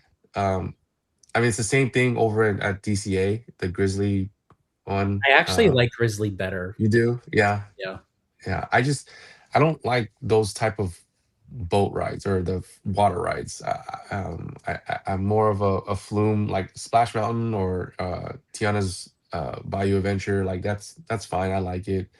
But when you're sitting around in circles and so sole purpose is to get drenched and whatnot, I don't see it. I don't see this. Is there a storyline to it? Like, is there a storyline to these rides? I think there's like a very subtle storyline to it, just like Okay. of how if you awaken like the grizzly bear, and with his roar it Mm. activates like the rap and Okay. everything, but it's very subtle. It's like, Right. yeah. Yeah. No, I just and it's one of those rides that I don't usually see a lot of people go on. Um, at least not the one, not Grizzly, not the Grizzly one. But I don't know. Maybe it's just me because I just don't like the rides. But I just feel like they could use the ride system or like at least the water part to do it, make it into another flume type of ride. Um, I'd be on board with it. But yeah, Animal Kingdom is usually always on at the bottom of my go to. Like there are several trips where we just skipped out on Animal Kingdom, and then there are times when we do go to Animal Kingdom, and it's like wow, I totally forgot how fun Avatar is. Oh That yeah. ride is it's always surprising. The mechanics and the technology and even the queue Hmm. line. Like I thoroughly enjoy standing in the queue line. And In that's Avatar. Oh the yeah. downside, like, kinda comparing with Disneyland with Walt Disney World. That's the downside with Walt Disney World. It's almost like there's, like, pieces of glimmer in each park that Right. you literally have to take, like, a full park ticket just to Yeah. experience those 1 or 2 things, where with Disneyland, Yeah. Yep. it's all there for you at once. Yep, exactly. I keep telling people that it's like you'll find rides that you find at Hollywood Studios and Magic Kingdom over at Disneyland. You don't. It's you can do a lot more. You can do a lot of it at Disneyland. Um, yeah. Yeah. All right. So, what is our last and final All question for the right. night? So our last and final question for tonight before moving into the Q&A, you are named Oh man, this is a bad one. You are named CEO of Disney Parks for one day. You can only save Disneyland or Disney World. Which one survives and why? Ooh. Oh Jason, you wow. want to take this one? I'm CEO for the day. You're CEO for the day, and your decision is you could only save Disneyland or Disney World. Which one survives and why? It's like almost like saying like which one is your favorite kid? Like Yeah, exactly. And the thing is, Ooh. Darius, I'm assuming you're enlisted, right? Yes. I was enlisted as well, meaning like we weren't officers. We didn't give the Nope. orders. We took orders. We were told what to do. Yep. So making a decision like this is like, no, we're followers. Exactly. Yeah. If I'm a CEO and if I'm looking at the financial standpoint of everything and whatnot, I'd probably save Walt Disney World. As much as my heart is into Disneyland, there's just so much more that you can do with Disney World than you can with Disneyland, in my opinion. Yeah. I know throughout this whole evening I said Disney, I'm a Disneylander, I'm a Disneyland, but as a CEO and you're looking at like what's bringing in the money and what's where which coast is going to have more opportunities to expand, Disney World is going to be that park. So Hmm. yeah. I would have to say the same thing. Yeah. Just on the strength of, like you said, the financials. Like when you think about Disney, most people associate the word Disney with Disney World. Yeah. Um, just because for me, I see a lot of tourists coming from a lot of different countries coming into Disney World, and or just the Orlando airport. That's their big, how do you say it, advertisement thing. Like, come Yeah. to Disney World through our airport. Everything you see in Orlando or around Orlando is welcome to Orlando. Don't forget to stop by Disney World and then Universal over here in the corner, right? Yeah. It's always you, and then you always hear about Disney like owning Florida.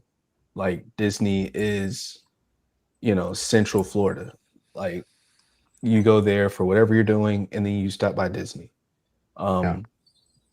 So if I'm CEO and I have to say one of those parks, this is Disney World. Yeah. No, I mean, if you go to Disney World, you'll see visitors from Europe and Asia, even though Europe Mm-hmm. has their own part, right? DLP. Mm-hmm. And then in Asia, they have Tokyo, they have Shanghai, they have Hong Kong, right? But yet they still fly out to Florida to experience Mm-hmm. what, Walt Disney World has. Because those parks over there, they don't have a lot of the stuff that WDW has, And so, Right. again, if you're looking at it from the financial standpoint and the experience, WDW is going to have it all. Yeah. Mm-hmm. I think I would take the chicken route. I would get rid of Disneyland by literally picking it up and moving it to Walt Disney World because I didn't know that was an opportunity. I would have said that. I thought see, you're looking out, outside the box. We're like, oh, we're like Yeah. direct, No, They have space down there.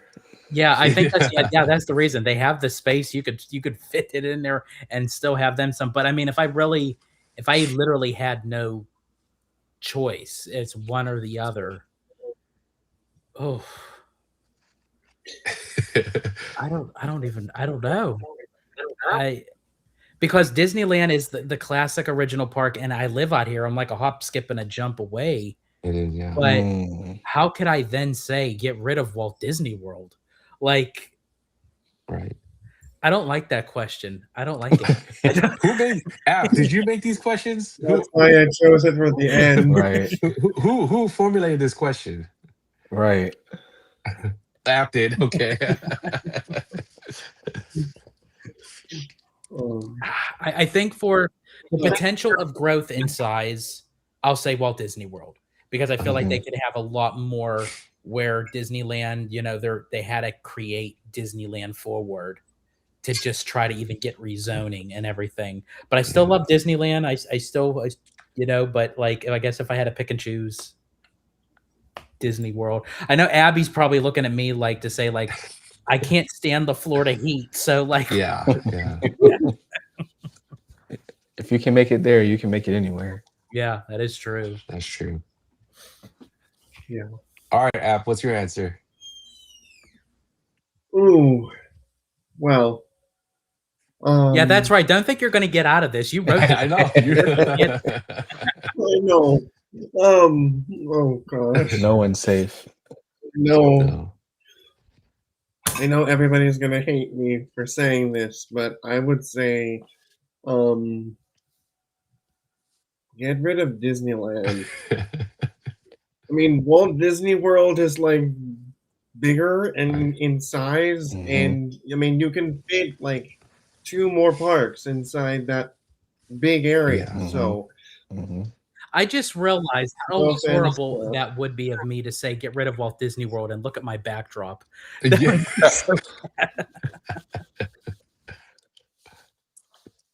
Good old castle.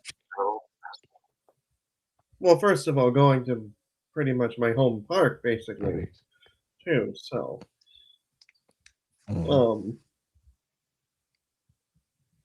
So, anyways,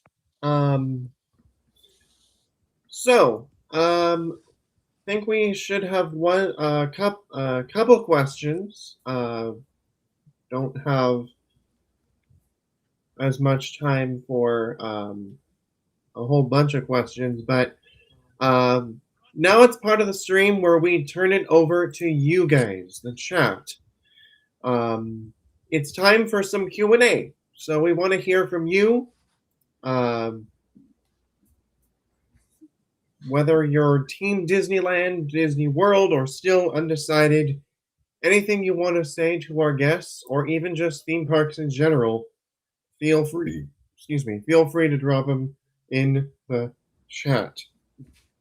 And I see we got some questions already. So,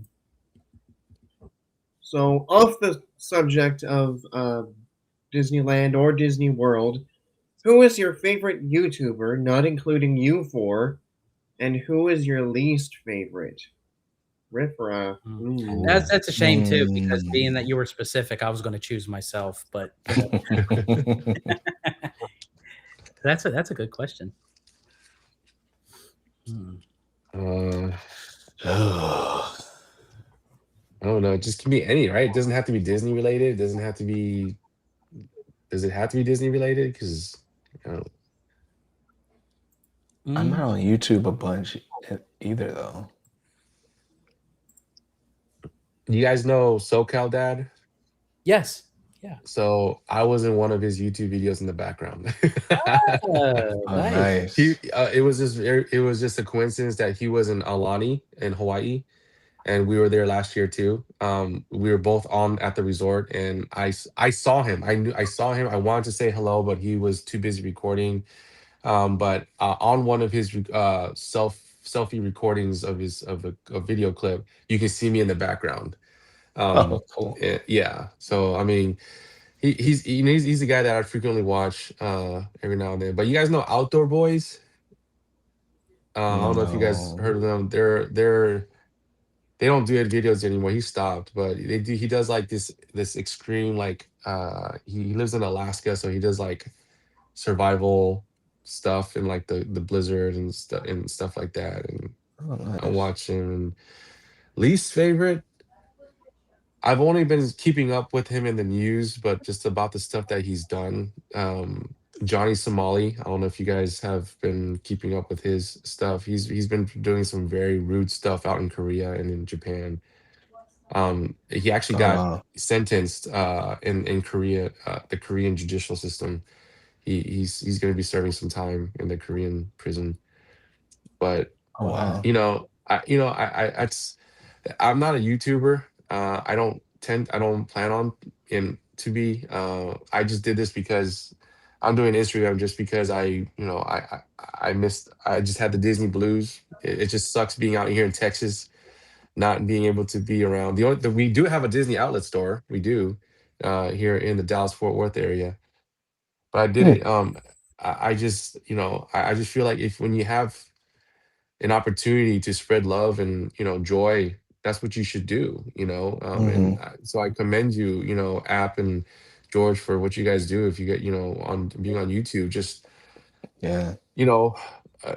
we got enough hatred.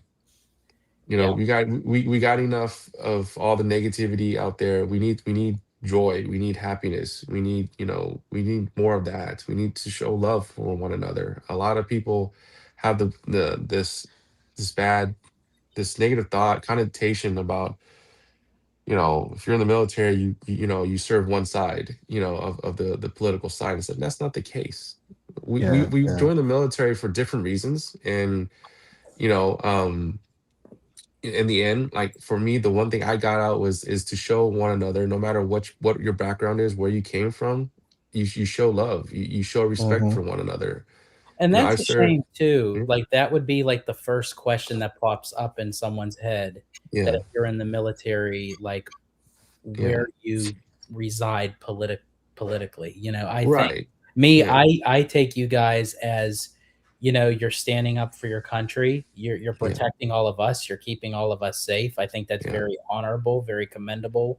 And without people like the two of you, I would fear, waking up every day wondering like what's going to go on. The world is a crazy place as it is now. So I mean, it is. Yeah, I think everyone needs to come together. And I always quote something with Disney. I always do. I think when we look at It's a Small World, when they say for all of us to come together in unison. I think there's a bigger message Yeah. in that ride, in that song, of Right. what the Sherman Brothers were really trying to convey to Walt. Right.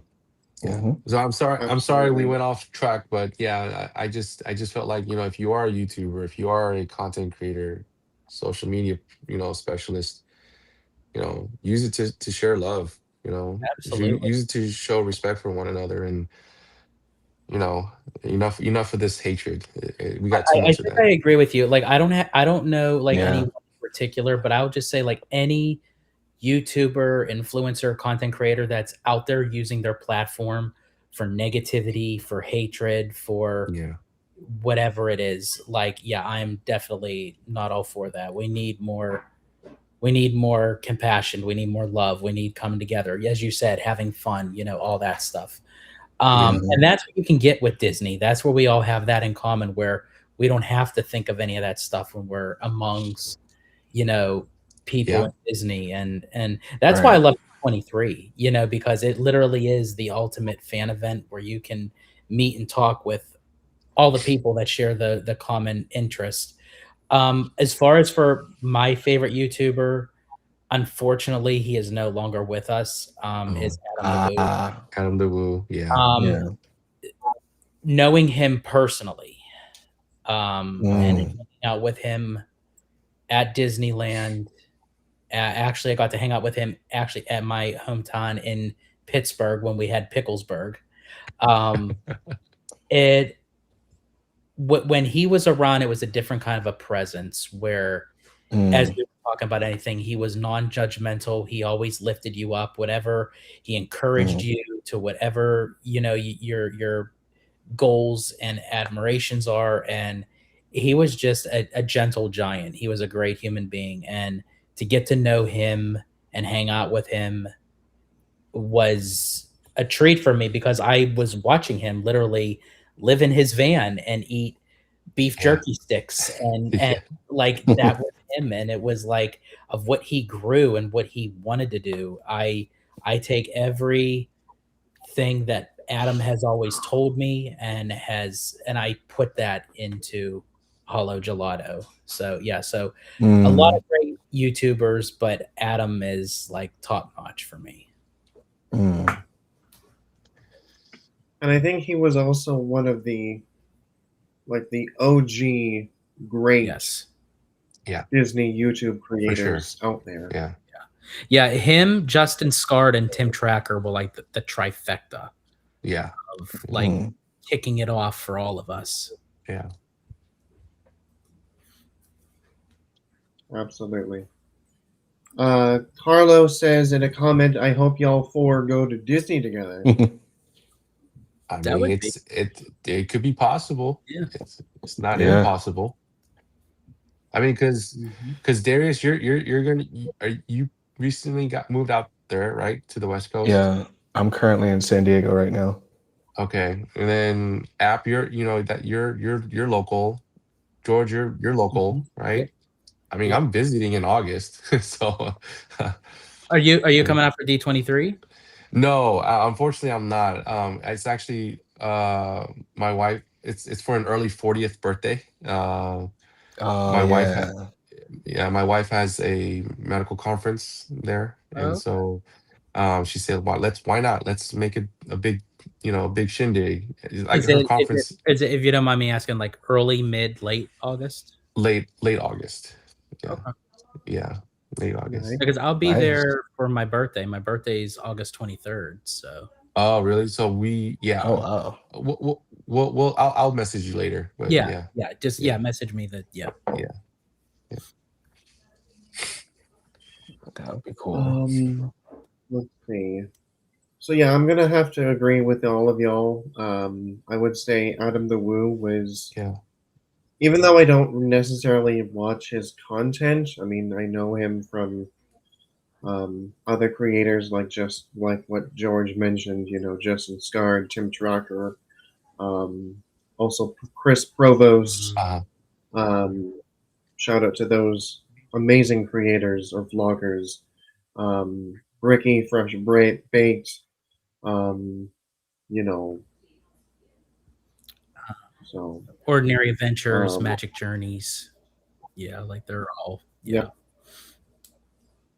Let's see here. Let's see. So this question actually goes to Jason. What is your backstory? Why did you name your username Yoho Daddio? And what made you name Yoho Daddio? That's a good question. Well, Yoho is because my favorite ride is Pirates. I think the very first ride that I could remember at Magic Kingdom was Pirates. My uncle took me on it, and I remember I was so scared. I don't know, I was 4 or 5 years old. I can remember though because it was this very scary part of my childhood. But it turns out it was the most awesomest ride I ever remember, and going on. And um I am a father, so Daddy-O just kind of came into play, but I used to call my father Daddy-O. And so knowing that, I just kind of put those together, Yoho Daddy-O, it just kind of had a ring to it. My sister and my wife is the one that actually motivated me, inspired me kind of to start this Instagram. Because I was just talking their ears off about Disney. And so obviously you want a catchy Instagram tag, and so Yoho Daddy-O was I came up with Yoho Daddy-O. Nice. Nice. Nobody's ever really asked me about that. That's the first person to ask me about my Insta name. Let's see. We got a comment from Patrick Julian says, "Being that I'm at the Walt Disney World part of this country, I hope to someday go to Disneyland, especially that I'm one of the many mega Disney fans." Yeah, Patrick. I mean, we gotta get you over there, over at Disneyland. Yeah, you do. As much as a lot of people hate the small castle, I think it's. I mean, I look forward to visiting DLP and Shanghai and Hong Kong as well. But knowing that I've visited Tokyo Disneyland, Tokyo Disney Sea, both coast parks here in the United States. Yeah, it's a cultural thing too. Like you see the different sides of the West Coast compared to the East Coast. Absolutely. And we got another comment from Buzz Lightyear fan says, "Honestly, I think Disneyland rules. They just need to expand it going over the 5 freeway." Oh, why not think about that? Yeah. Disneyland forward. I'm telling you, eventually, 40 years, it's gonna. Yeah. You never know. Disneyland may just take over Anaheim. True. Yeah. I hope they buy up Garden Walk. Like to me, Yeah. do I something think. with it. Yeah, I think they could do. They could do something with that with Garden Walk. Yeah. And then last question of the night is kind of a movie question. Since it is June and Toy Story 5 is around the corner, is the anyone ready for Toy Story 5? I have to say, I am actually. I was self-dot when they said another Toy Story, especially after seeing Toy Story 4. I'm like, oh my god, could we have just ended it at Toy Story 3? That was like the perfect trilogy. It Like, was. Yeah. But It was.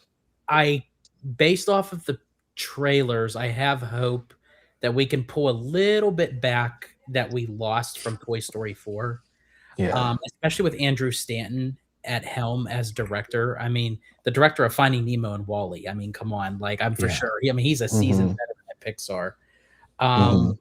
So I'm optimistic about it. I don't know. I mean, they say that there's more story to be told with the toys. As I said, I would have just stopped at 3 in my personal opinion, but I mean, it's popular. I mean, if people are going to go see it and it's going to bring in Disney the money, why not capitalize on it?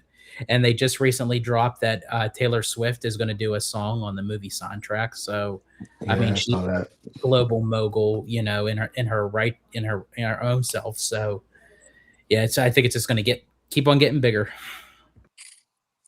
Yeah, and I think I've heard that they've released there's going to be another Taylor Swift announcement.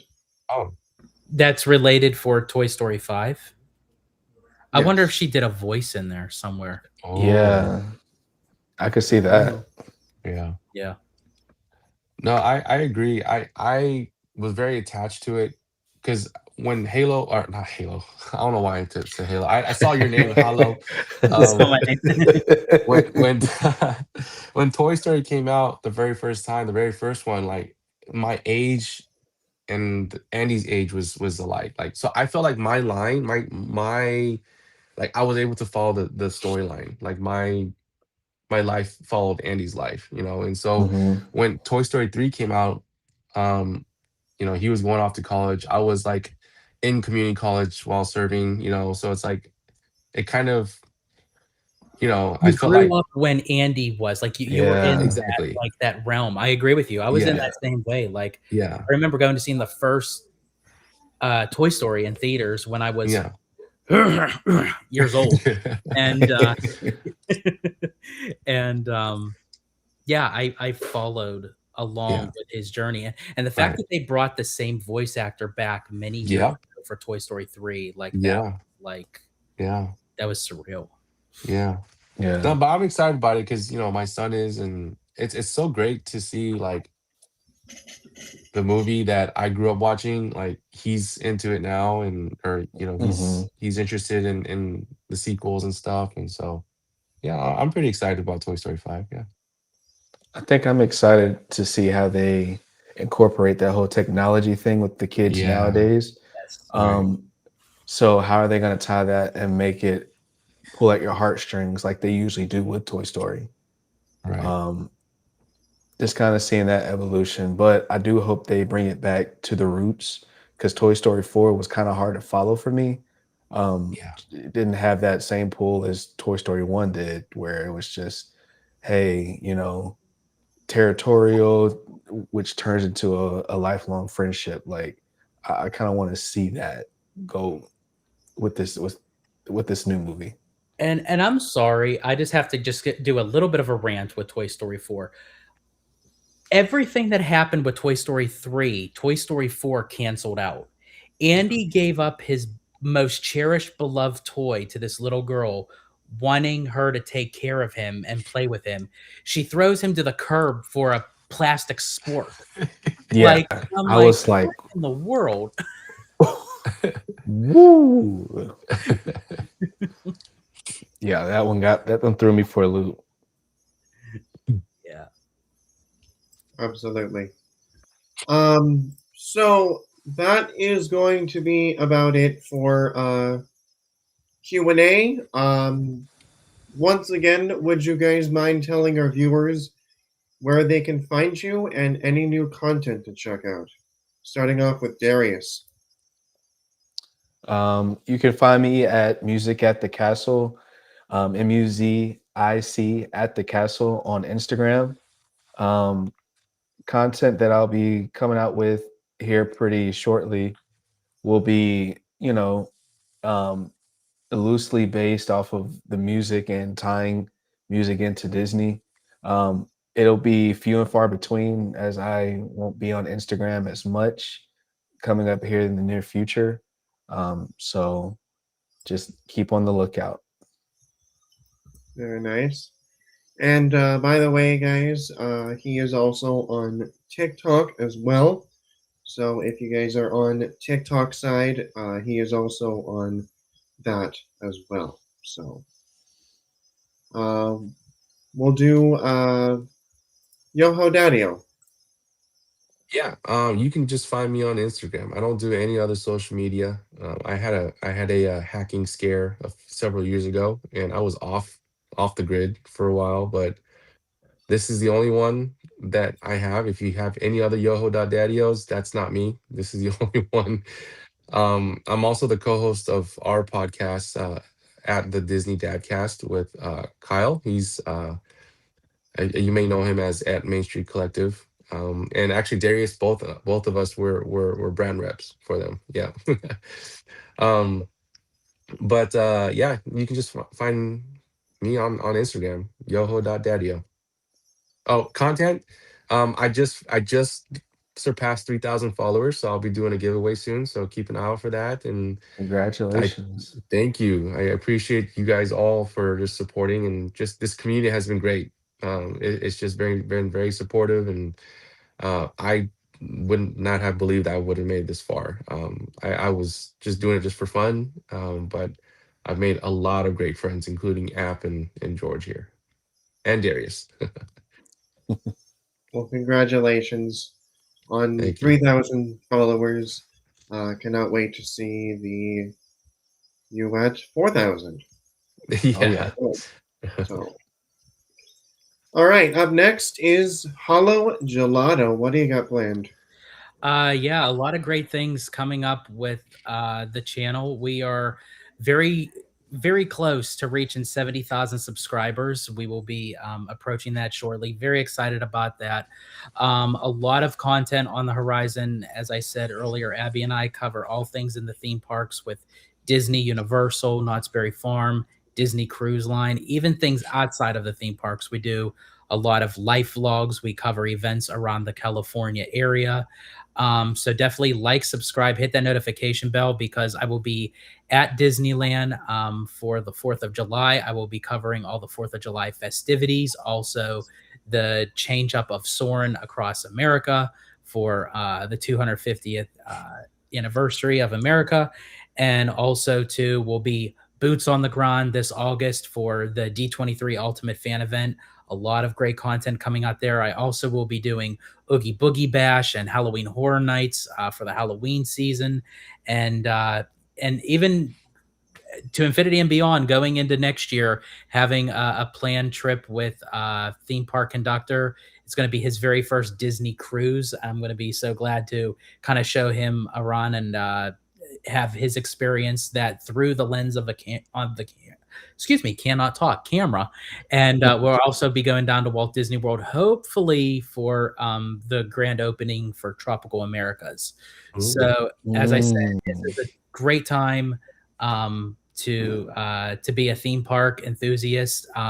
Also too, Fast and Furious is going to be opening soon at Universal Studios Hollywood. So if you want to see all that wrapped up in a bag of chips, like, subscribe, and hit that notification bell of Hollow Gelato. You can also find us on Instagram under Hollow Gelato as well, and also my personal Instagram under the Disney Italiano. Very nice. And since Drew the Disney Dude left almost halfway toward the stream, I'm going to take his place. So make sure you guys follow our good friend Drew the Disney Dude. Just drop in his socials right here in the chat if you guys are interested. You can follow him on YouTube, where he has 13.7 thousand friends or subscribers. He told us that he will be releasing a new video tomorrow morning at 8 a.m. Disneyland Standard Time. So be on the lookout for that. On his Instagram, here is Drew the Disney Dude on his Instagram, where he basically does updates from the parks, Walt Disney Company, and more. He is also on TikTok. Mostly you can check his videos out there. And then if you are on the Twitter section, he is also there as well. So Drew is a great guy, great creator, inching his way toward 14,000. If everybody can hit that subscribe button on Drew's and hit that follow button, he is a great source for all of your all things Disney. And then last but not least, you can follow me on Amusement Park Pirates on YouTube. I am slowly approaching the 3,500 range, where we are going to be Nice. pretty much on. If you guys know Pete McDevitt, he does his little race to 100K. So would like to grow this audience to 3.5 thousand. Got a lot of great live streams coming up. I have a couple of surprise streams next week. Can't say where, but I will be traveling somewhere next week. We'll be back at Disneyland for our first chalk walk in the park challenge. We're going to be doing the Autopia. So for every lap earns a donation, or for rather switch that, every donation helps earn a lap. So it's going to be very interesting with that. Moving forward into the future, we got more podcasts on the way, inching closer to D23, and also Halloween time, Christmas time. It's going to be a great rest of this year. If you are for the socials, I am on Twitter. This is basically where I post mostly YouTube stuff, but if you are on the Twitter side, make sure to follow me on Twitter. Let's see, where is it? If you are on Facebook, here I am. This is Amusement Park Pirates on Facebook. If you are on Instagram, I got an Instagram account. Working my way towards that 3,000 mark. And Threads as well. So make sure to check out all my socials there on that link tree. And yeah, so got some great stuff coming up. And of course, the chalk walk as well, which myself and Hollow Gelato will be both streaming in early August as well, which I'll mention a little bit as well. So, yeah, absolutely. And well, that wraps things up for us here on our podcast stream. A big thanks to our special guests, Jason, or also known as Yoho Daddy-O, and Darius, Music at the Castle. It was a pleasure getting to chat with you guys, and we definitely have to do it again sometime. So, in the words of Paint the Night, when can we do this again? oh. So, all right. So before we end this episode, let's thank our trusted travel advisors. Oops. There we go. So, if you are thinking of booking your next Disney trip, Ear to Their Travel is the way to go. At no extra cost to you, they can help you plan your next dream vacation, whether it's at Disney or any other destination you have in mind. Use the link in the description to submit your request and start planning your next dream vacation.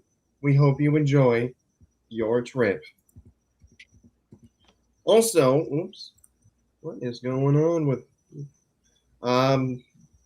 Sorry. So, also, if you want to see when your favorite streamers go live, make sure to check out our good friends over at the Disney Streamer Network, where you can watch up to 55 live streamers all at once. To our other listeners, if you haven't already done so, please smash that like button for us. And if you are brand new to this community, welcome, and please consider subscribing to the channel, which is all free to do. I also want to shout out our amazing moderators, keeping the chat clean, engaging, and positive for anyone who enters the chat. Thank you to all of our Ninja Watchers, Patreon members, channel members, gifted and donated, as well as all of you for joining us. And speaking of channel members, they are free to use. It is optional. Just click that join button and you get special perks and members only streams. You got so many other stuff as well. So consider becoming a member today. And make sure after this live stream to comment below what your favorite part during the podcast, or if you had fun during tonight's stream, it would be greatly appreciated. Also, we are currently raising funds for the Children's Hospital of Orange County. Every donation helps support the amazing care and life-saving work they provide for children and families in need. If you're interested in donating, please scan this QR code on the right-hand side of the screen, and thank you in advance for your support. Very nice. And I also want to thank. Okay, I just mentioned that. So until the next live stream, which is either of us four, we will see you in the parks real soon. Good night, everybody. Good night. Good night.